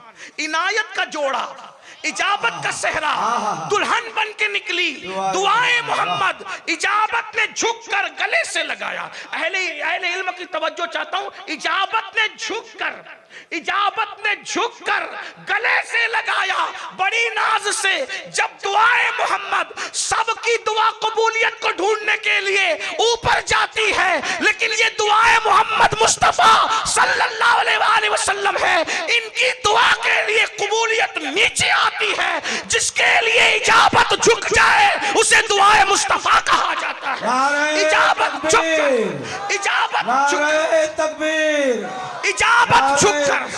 इजाबत झुककर जिसे गले लगाए वो दुआए मुस्तफा है। इसीलिए रसूलुल्लाह की दुआ कभी रद्द नहीं होती। अरे उनकी दुआ तो बड़ी चीज है, उनकी सिर्फ नजर उठ जाती है, नजर उठ जाती है तो किबला बदल जाता है, नजर के उठने से किबला बदल जाता है। ये उनकी निगाह है। नजर उठती है तो इन्ना अंज़लना आती है, अल्लाह अकबर, शबे कद्र नसीब हो जाती है। नजर उठने पर इतना निजाम बदलता है। जब वो दुआ दुआ करते होंगे जाने दुआ, तो दुआ का मकाम क्या होता होगा? नबी की यानी सैयदुल अंबिया की दुआ की तरह किसी की दुआ नहीं।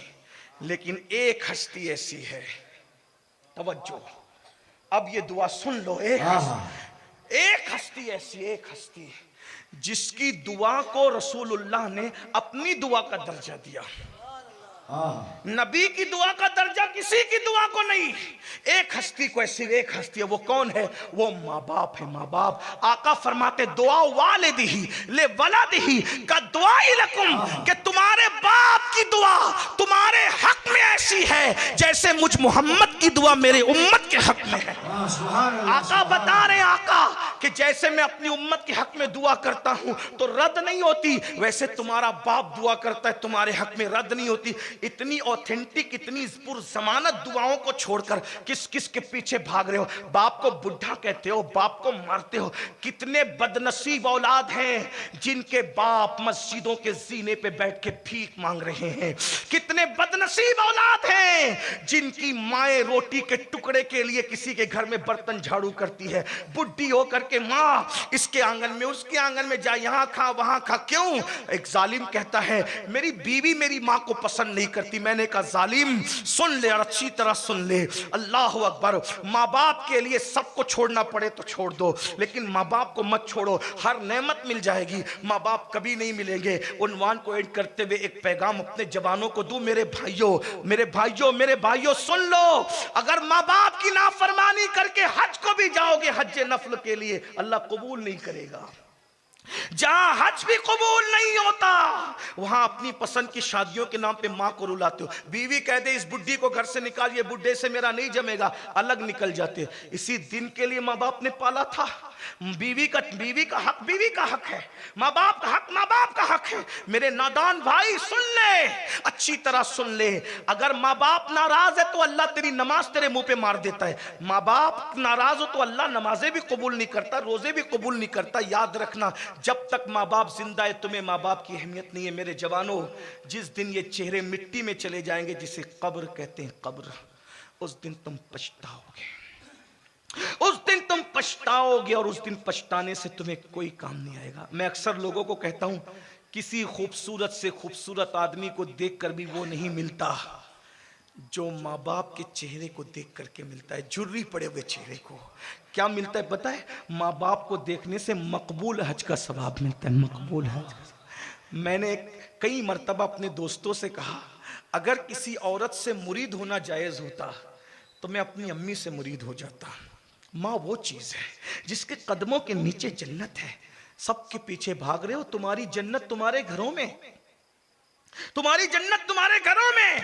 मैंने कहा था ना, वली बनने का तरीका बता दूंगा तो सुन लीजिए, बस यकीन वालों की बात, यकीन वालों की बात है। वली बनने, माँ बाप की दुआ वली भी बना देती, माँ बाप की दुआ वली भी बना देती। एक शराबी को माँ की दुआ ने ऐसा वली बनाया कि आज तक और रहती दुनिया तक उस वली का तस्करा होता रहेगा। एक शराबी किसे कहते हैं? जो शराब पी, अल्लाह के रसूल फरमाते क़यामत के दिन वो सूअर और बंदर की शक्ल लेके उठेगा। अल्लाह के रसूल अलैहिस्सलाम फरमाते हैं कि जो नशा करे क़यामत के दिन अल्लाह ताला उसको आग की सूली पर चढ़ाएगा। अल्लाह के रसूल अलैहिस्सलाम इरशाद फरमाते हैं, जिसने दुनिया में नशा किया और बगैर तौबा के मर गया, क़यामत के दिन उसकी जबान प्यास की वजह से उसके सीने पे लटकेगी, वो पानी पानी पानी पानी चिल्लाएगा, पानी पानी चिल्लाएगा। तो क्या होगा पता है? अल्लाह उसको जहन्नमियों की खोपड़ी के अंदर, जहन्नमियों की शर्मगाहों से निकलने वाला खून और पीप, अगर शर्मगाहों का मतलब समझते हैं तो शर्म से पानी पानी हो जाएगा। नशा करने वाला शर्मगाहों से, जहन्नमियों की शर्मगाहों से निकलने वाला खून और पीप जहन्नमियों की खोपड़ी में खोलता हुआ उसे पीने के लिए दिया जाएगा। जब वो मुंह के करीब करेगा तो उसके चेहरे का गोश्त तो झड़ झड़ के गिरेगा। वो कहेगा, अल्लाह मेरे साथ क्या किया जा रहा है? मैंने पानी मांगा। अल्लाह फरमाता है, क्या तूने दुनिया में शराब नहीं पी थी? तूने दुनिया में नशा नहीं किया था? क्या तू दुनिया में नशा नहीं करता था? मुझे बताओ। यह है शराबी का अंजाम। लेकिन माँ ने, एक शराबी था, रात रात भर मैकदे में रहता था, रात रात भर। पैसे खत्म होता तो पैसे मांगने आता था, माँ के दुपट्टे का पल्लू खोल के लेके भाग जाता था।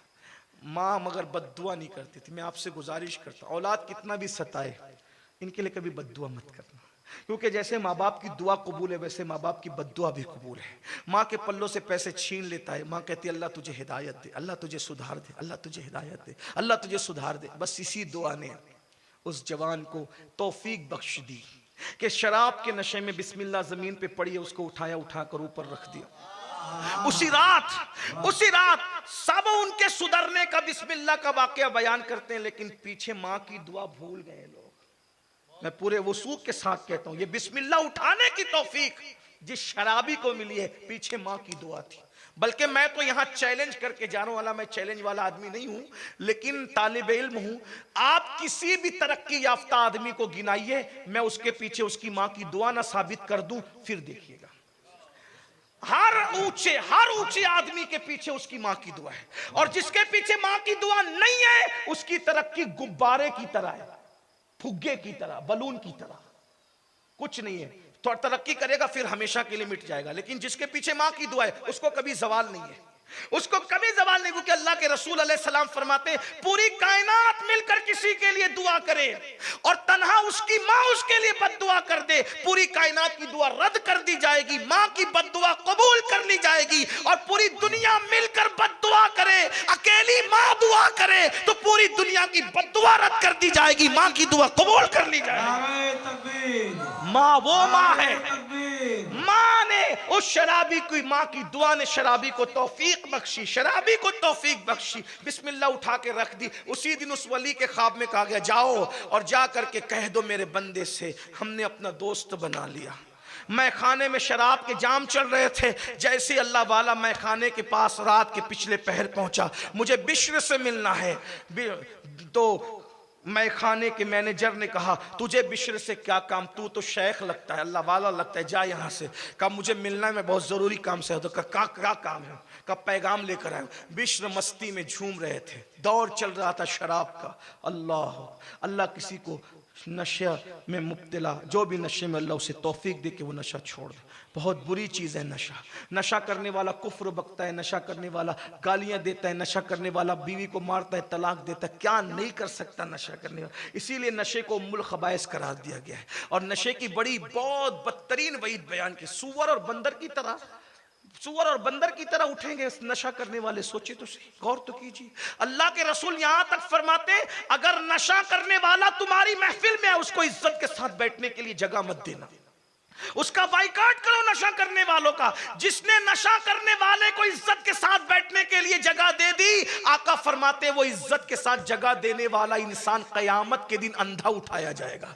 यानी नशा करने वालों की इज्जत की भी इजाजत नहीं है इज्जत की, नहीं कर सकते उनकी इज्जत। बल्कि यहां तक फरमाया वो भूखा रहे उसको खाना मत खिलाओ। जो नशा करने वाले को खाना खिलाएगा गोया कि किसी मुसलमान को कत्ल करने पर उसने मदद की। आका यहां तक फरमाते उम्मुल मोमिनीन सैयदा आयशा सिद्दीका रिवायत करती है नशा करने वाला बीमार पड़े उसको देखने मत जाओ, मर जाए उसका जनाजा मत पढ़ो, लोगों को इबरत हो। हालांकि हम हनफी होने की वजह से कैसे के भी कबायर का मुर्तकिब हो जनाजा पढ़ने के कायल है, लेकिन ये सिर्फ इबरत के लिए, ये इबरत के लिए उम्मुल मोमिनीन की रिवायत है। फरमाया उसको बेटी मत दो, वो कर्ज मांगे उसको कर्ज मत दो, वो खाना मांगे उसको खाना मत दो, तुम्हारी महफिल में भगा दो उसको, इज्जत के साथ ना बिठाओ। ये हुजूर की हदीस है। क्यों? इसलिए कि नशा बहुत बुरी चीज है, बर्बाद करता है। मां की दुआ ने एक नशे वाले को, उधर जाम चल रहे थे, कहा मैं पैगाम लेकर आया हूं। बिश्र ने कहा मेरे लिए क्या पैगाम है? कहा आम इंसान का नहीं, अल्लाह का पैगाम लेकर। बस जाम फेंका, खड़े हो गए। मेरे अल्लाह का पैगाम क्या है? मेरे अल्लाह का पैगाम क्या है? कहा कि अल्लाह ने तुझे दोस्त बना लिया। कहा अगर उसने दोस्त बना लिया आज के बाद शराब ही नहीं पीना, खत्म, शराब नहीं पीना आज के बाद। जो वली बशारत सुनाने आए थे उन्होंने जब तहज्जुद के लिए मस्जिद का सफर किया तो देखा मुझसे पहले कोई सजदे में सर रख के रो रहा है। जब गौर करके देखा तो वो कोई और नहीं था, वो बिश्र थे। बिश्र तू मुझसे पहले आ गया तो निदाई जिसको अपना बना लेते हैं फिर उसको तौफीक भी अता करते हैं। बिश्र ने सोचा अब तौबा तो कर लिए शराब से, माँ की दुआ काम आ गई, पढ़ो लिखो जरा कुछ बनो, इसलिए कि पढ़े लिखे बगैर तो कुछ होता ही नहीं। बगदाद छोड़कर मक्का शरीफ गए, बरसों मक्के में मुजावरी की, वहां के उलमा से 2 लाख हदीस याद की, 2 लाख हदीस के हाफिज बन के जब वापस बगदाद में आए तो कहा चप्पल पहन के जमीन पे नहीं चलूंगा, अल्लाह के अदब की वजह से। अल्लाह ने वो मकाम अता किया कि जब जिस गली से गुजरते थे उस गली में जानवर कभी गोबर नहीं करते थे, क्योंकि इस गली से बिश्र गुजरा है, और नंगे पांव रहने की वजह से उनको हाफी कहा जाता था। जिस दिन उनका इंतकाल हुआ है, वलियों ने ख्वाब में देखा कि अल्लाह के रसूल बगदाद की गलियों में चल रहे हैं, तो वलियों ने पूछा आका आज आप बगदाद आए? कहा हाँ, मैं मेरे बिश्र हाफी को लेने के लिए आया हूं। जब सुबह हुई तो पता चला कि बिश्र का इंतकाल हो गया। शराब से तौबा। लोग कहते शराब नहीं छूटती, मैंने कहा बिश्र ने 1 लम्हे में छोड़ दी, छोड़ना चाहो तो छोड़ सकते हो, क्या नहीं छोड़ सकता? आदमी जब माँ का दूध छोड़ सकता है तो कौन सी चीज नहीं छोड़ सकता? माँ के दूध से बड़ी भी कोई नेमत है? अगर छोड़ना चाहा तो छोड़ा कि नहीं छोड़ा? आखिरी बात जो कहने चला था उसका मैंने वादा किया था, बायजीद, बायजीद, ये वो बायजीद नहीं है, लेकिन एक बायजीद हमारे मुर्शिद हम जानते, सुल्तानुल आरिफीन सैयदी तैफूर। ये मुरीद है सैयदी इमाम जाफर सादिक के, ये मुरीद है इमाम जाफर सादिक के, हजरत सैयदी तैफूर बुस्तामी, जिनको बायजीद बुस्तामी कहते हैं। कुछ लोगों को ये शुबा है कि बायजीद का मतलब यजीद का अब्बा, वो अरबी जानते नहीं। असल में अरबी की खूबसूरती ये है कि अरबी में एक ही चीज के हजारों नाम होते हैं। अरबी बहुत वसी जबान है, अरबी के दामन में किल्लत नहीं। जैसे हम लोग शेर को शेर कहते हैं, लेकिन वहां सिर्फ शेर को शेर नहीं कहते, शेर का एक नाम जैगम है, एक शेर गजम्फर भी कहते हैं, शेर को गजम्फर भी कहते हैं, शेर को हारिस भी कहते हैं, शेर को शेर को अबुल हारिस भी कहते हैं। इसी तरीके से शेर को जाफर भी कहते हैं, शेर को हमजा भी कहते हैं, शेर को अब्बास भी कहते हैं, शेर को हैदर भी कहते हैं। जब शेर, और ये तो मैं तालिब इल्म इतने नाम मुझे याद है, वो अभी याद है, अभी तैयारी कर रहा कि मैं इसमें कोई तैयारी करके नहीं आया, लेकिन अगर मैं ढूंढ ढांड के आऊं तो फिर आपको दर्जनों नाम गिनाऊं। इसी तरह चावल के बहुत नाम, इसी तरह रोटी के बहुत नाम है। और एक बात बताऊं, ज़ौक़ की बात आ गई तो अर्ज कर दूं, असल में ये हमजा शेर का नाम है, गजम्फर शेर का नाम है, जैगम शेर का नाम है, अब्बास शेर का नाम है, हैदर शेर का नाम है। अल्लाह अकबर। और ये सारे नाम आपको अगर कहीं मिलेंगे तो नबी के खानदान में मिलेंगे, यानी ये शेरों का खानदान, बहादुरों का खानदान है, ये बहादुरों का खानदान है। फिर किसी मौके पर ये बहरहाल, तो ये जो बायजीद पर लोगों को होता है ना, यजीद का अब्बा, यजीद का अब्बा, यार यजीद का अब्बा नहीं है मेरे भाई, बहुत खूबसूरत इंसान को भी बायजीद कहते हैं। बात सुनी आती? हाँ, वो बहुत खूबसूरत थे बायजीद बुस्तामी रहमतुल्लाह, बहुत खूबसूरत चेहरे वाला। अरबी अरबी अरबी सीखो तो पता चले, अरबी सीखो तो पता है। हवाओं के कई नाम है अरबी में, सांप के सैकड़ों नाम है अरबी में। अरबी एक लफ्ज तकवा, तकवा पूरे कुरान में तकवा कमोबेश 54 माना में इस्तेमाल किया गया है। उलमा से तवज्जो चाहता हूं, एक तकवा 54। इसीलिए मुफ्ती अहमद यार का नईमी रहमतुल्लाह अलैह लिखते हैं कि जब तक 54 उलूम में इंसान को महारत ना हो वो कुरान का तर्जुमा नहीं कर सकता। यानी सऊदी से रिटर्न आके, यमन से रिटर्न आके, शाम से रिटर्न आके आप तक तर्जुमा नहीं कर सकते, क्योंकि कुरान ने एक ही लफ्जों को कई माना में इस्तेमाल किया है। इसी तरीके से बीवी को निसा भी कहा गया, बीवी को इमरात भी कहा गया। इसी तरीके से और भी अलग अलग माना पे इस्तेमाल किया गया। कुरान कुरान है, अरबी अरबी, कुरान की जबान अरबी है, नबी की जबान अरबी है, जन्नतियों की जबान अरबी है। थोड़ा सीख लो अरबी, अरबी अरबी है, बहुत खूबसूरत है अरबी। तो मैं क्या अर्ज कर रहा था, बायजीद बुस्ता, हाय वो बायजीद सैयदुत ताइफा जुनैद बगदादी कहा करते थे, जुनैद बगदादी कहा करते कि वलियों में बायजीद को वही मकाम हासिल है जो फरिश्तों में जिब्रील अमीन को हासिल। और बायजीद कहते हैं एक लम्हे के, अब तवज्जो करना, एंड पर बात पहुंचनी बहुत खूबसूरत, एक लम्हे के लिए खुदा रसूल का जलवा अगर मेरी नजरों से ओझल हो जाए तो मैं अपने आप पे कुफ्र का फतवा दे दूं, यानी मैं हर लम्हा जलवों में गुम हूं। इसी को कहते हैं मुकाम हुजूरी। बस बात एंड को जाती है, कुछ याद रहे ना रहे, मेरा ये पैगाम याद रखना। मकाम हुजूरी, विलायत की 28 मंजिलें कुछ सूफिया ने बयान की। कुछ सूफिया कहते हैं विलायत की 17 मंजिलें, कुछ सूफिया कहते हैं विलायत की 100 मंजिलें हैं। लेकिन हकीकत बताऊं, विलायत की कोई मंजिल नहीं होती, विलायत की कोई मंजिल नहीं होती।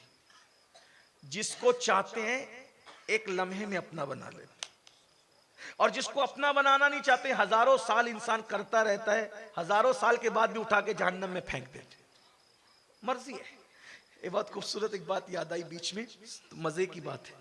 हारून रशीद ने सोचा मैं भी वली बन जाऊं। हारून वली है या नहीं है मैं इस पे कोई तफसीरा नहीं कर रहा हूं, लेकिन उसने सोचा कि मैं भी वली, बादशाह था हारून रशीद, उसने सोचा मैं भी वली बन जाऊं। तो वली बनने का नुस्खा पूछने के लिए उसने सोचा कि बहलूल दाना, जो अहले बैत का दीवाना है, बहलूल दाना, उससे मसला पूछो कि वली कैसे बनते हैं।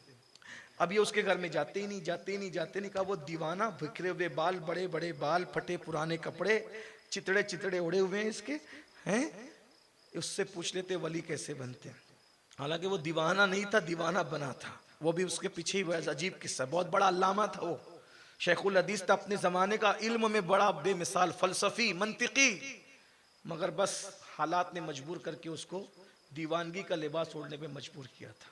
बहुत खूबसूरत जिंदगी बहलूल की।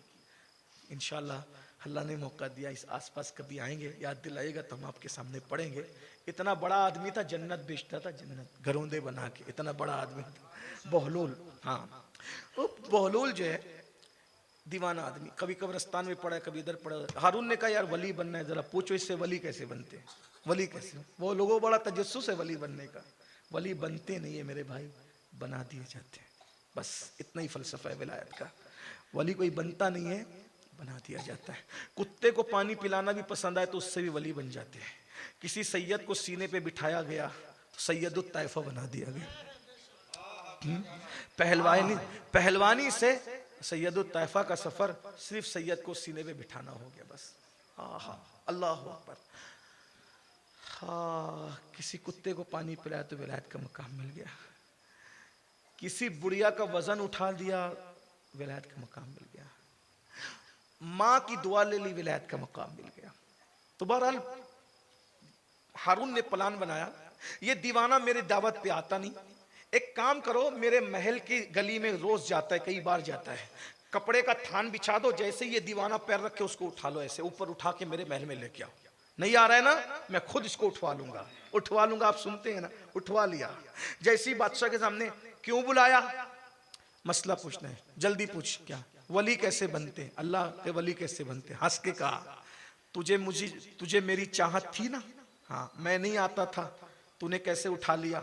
बिला तमसील, जब किसी को चाहता है तो ऐसे ही अपने पास बुला लेता, विलायत का मकाम अता कर देता, बस यही फलसफा है। बायजीद बुस्तामी को चाहत थी कि मुझे मकाम हुजूरी नसीब, मकाम हुजूरी क्या, हर वक्त हुजूर का जलवा देखता रहूं, हर वक्त। अब ये हो सकता है ये नौजवान छोकरे मजाक उड़ाएंगे, हर वक्त हुजूर का जलवा कैसे दिख सकता है, अल्लाह का। मेरे भाई, ये तसव्वुफ थ्योरी नहीं है, प्रैक्टिकल है, ये प्रैक्टिकल है। जो रूह अफ़ज़ा पूरी जिंदगी ना पिया हो, मैं समझा पाऊंगा कि रूह अफ़ज़ा क्या है, बात समझा सकूंगा। रूह अफ़ज़ा जानते हो ना, उसका इश्तिहार करने नहीं आया हूँ, लेकिन जानते हैं ना रूह अफ़ज़ा, रमजान शरीफ में लोग उसको पीते हैं, गर्मी में मजा आता है। जिसने पूरी जिंदगी सेब ना खाया हो, मैं समझा सकता हूँ सेब क्या है। जिसने पूरी जिंदगी भाई दूध नहीं पिया हो, मैं दूध का मजा समझा सकता हूँ। तो प्रैक्टिकल है, ये तसव्वुफ प्रैक्टिकल है। तो लोग मजाक उड़ाते, क्या है ये, क्या है ये। मैंने कहा कदम रख के देख, फिर समझ में आएगा, जो ये है कहीं मजा नहीं है, कहीं मजा नहीं है, कदम रख कर तो देखो। तो बायजीद को तमन्ना थी कि मैं बनूं मकाम हुजूरी वाला वली, हर वक्त यार का दीदार, तू मुझे देख ले, मैं तुझे देख लूं, देखने का मजा आज की रात। मेरे इमाम भी कहते हैं, मिट जाए ये खुदी तो वो जलवा कहां नहीं।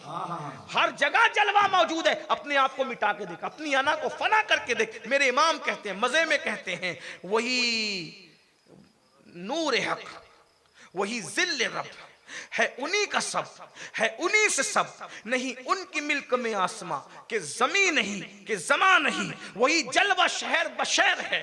देखो वही जलवा शहर बशहर है, वही अस्ल आलमे दैर है, वही लहर है, वही लहर है, वही बैर है, वही पाठ है, वही धार है।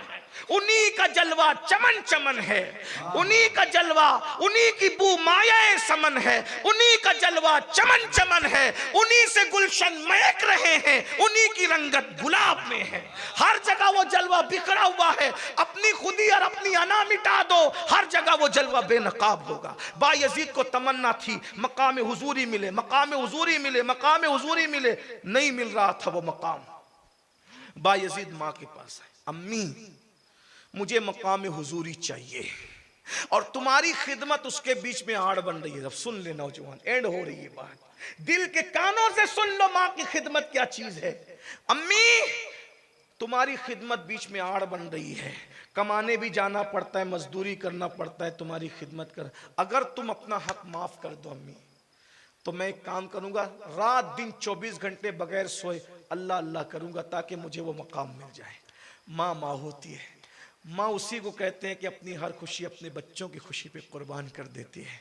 माँ ने कहा बेटा अगर तुझे ऐसा लगता है कि मुझसे दूर होकर तुझे अल्लाह मिलेगा तो मैं खुशी से इजाजत देती हूँ, चला जा, जा खुश रहो, अल्लाह को ढूंढ लो, अल्लाह चाहिए जाओ। सूफिया लिखते हैं 3 कौल है, 40 साल, 20 साल, 30 साल, लेकिन मैं अक्सर बीच का कौल लेता हूं। 30 साल तक बायजीद दरख्त की पत्ती खा के सहरी करते थे और पानी पीकर इफ्तार करते थे, अनाज नहीं देखा 30 साल तक, किसी दोस्त यार से, किसी इंसान से नहीं मिले, हत्ता के 30 सालों में इतनी अल्लाह की इबादत की कि आईना नहीं देखा, गर्दन हरी हो गई दरख्त की पत्तियां खा के, जंगल और गारों में इबादत कर रहे हैं।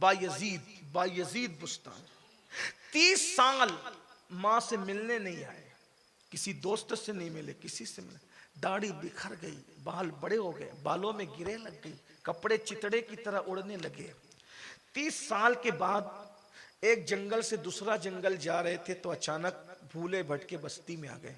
बस्ती देखा तो करे ये तो मेरा अपना शहर बुस्तान आ गया, बुस्तान आ गया। बुस्तान आया तो उस दिन 30 साल के बाद माँ की याद आई, 30 साल के बाद माँ की याद आई, अरे 30 साल हो गए मैं मेरी अम्मी से मिला नहीं, मेरी माँ से मिला नहीं, चलो अम्मी से मिलने चलते। शैतान ने फौरन वसवसा डाला, अरे तेरी माँ मर गई होगी, 30 साल में तू बुढ़ा हो गया, तेरी माँ तो पहले से बुढ़ी थी, बूढ़ी थी। तो फौरन दिल ने कहा अगर माँ मर गई होगी तो क्या हुआ, माँ की मजार पे जाएंगे, माँ के मजार पे जाके जियारत करेंगे। हदीस पाक है जो अपने माँ बाप की कब्र पे जाता है फरिश्ते उसकी कब्र की जियारत के लिए आएंगे। शबे बारात मत जाओ, हर हफ्ते जाओ माँ बाप की कब्रों पर। कुछ तो ना हंजार औलाद शबे बारात में भी नहीं जाते, सोते पड़े रहते। माँ बाप से रिश्ता मत तोड़ो, मरने के बाद उनकी कब्रों पर हाजिरी दो। अल्लाह के रसूल ने जिंदगी का पहला सफर अपने वालिद की मजार की हाजिरी के लिए किया। 6 साल की उम्र में हुजूर 6 साल की उम्र में हुजूर अपने वालिद के मजार पर गए थे। बहरहाल तो बायजीद सोचते हैं 30 साल हो गए, माँ अगर मर गई होगी तो मजार पे जाएंगे। बहरहाल आए तो देखा कि घर सही सलामत है। बायजीद को खुशी हुई, अल्हम्दुलिल्लाह, जब घर सलामत है तो घर में रहने वाली भी सलामत है। सोचा दरवाजे पे दस्तक दूं, अम्मी को जगाऊं, माँ की जियारत करूं। फौरन दिल में ख्याल आया बायजीद तू कैसा बेटा है, तू माँ की नाफरमानी करने वाला, माँ की नींद में खलल करने वाला, माँ को सताने वाला। नहीं नहीं, चुप कर बैठ, खामोश बैठ, जब माँ उठेगी मिलना। 30 साल तक खुद नहीं आया, अब चंद लम्हे तू इंतजार नहीं कर सकता।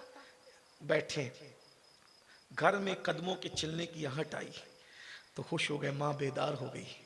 दस्तक देना चाहा तो फौरन ख्याल आया बायजीद 30 साल के बाद रात के आखिरी हिस्से में माँ से मिलने आया, अगर माँ तुझे नहीं पहचानेगी तो तू कैसे पहचान बताएगा कि तू इसी माँ का बेटा है। बुड्ढों का तो कुव्वत हाफजा भी खराब हो जाता है, तो कैसे बताएगा। हाय हाय हाय, अल्लाह अकबर। अल्लामा उस्मान इब्न हसन अपनी किताब में लिखते हैं, अल्लाह अकबर, कि जैसे ही बायजीद सोचते कि कैसे पहचान बताऊं, कैसे पहचान बताऊं, खूब बचपने के वाक़यात सोचते हैं, ये भी बताऊंगा, ये भी बताऊंगा, ये भी बताऊंगा, ये भी बताऊंगा। माँ को एक ऐसी पहचान बताऊंगा कि माँ, जब तुमने मौलाना के पास मुझे पढ़ने छोड़ा था तो मौलाना के कान में कहा था ना, जब तक ये आलिम नहीं बनेगा इसको घर पे मत भेजना। तो मौलाना ने पूरी ज़िंदगी जब तक आलिम नहीं बना घर नहीं भेजा। ये सब मैं माँ को बताऊंगा, माँ मुझे पहचान जाएगी, बस दुआ लेके निकल जाऊंगा।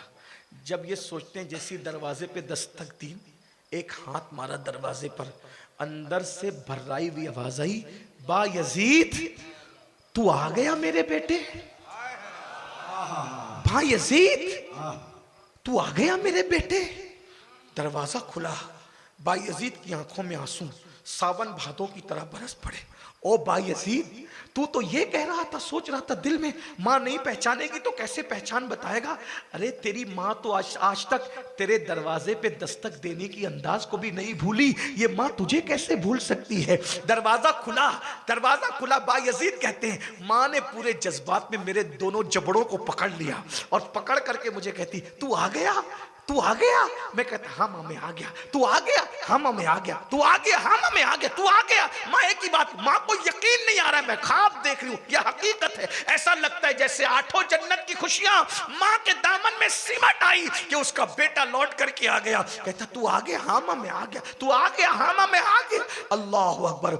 जज्बात का तलातुम जब रोते रोते थमा तो माँ ने बड़ी सादगी से पूछा, बा यजीद अल्लाह को ढूंढने गया था, मकाम हुजूरी पाने गया था, वो मकाम मिल गया, वो मकाम मिल गया। बायजीद ने कहा, नहीं नहीं मिला,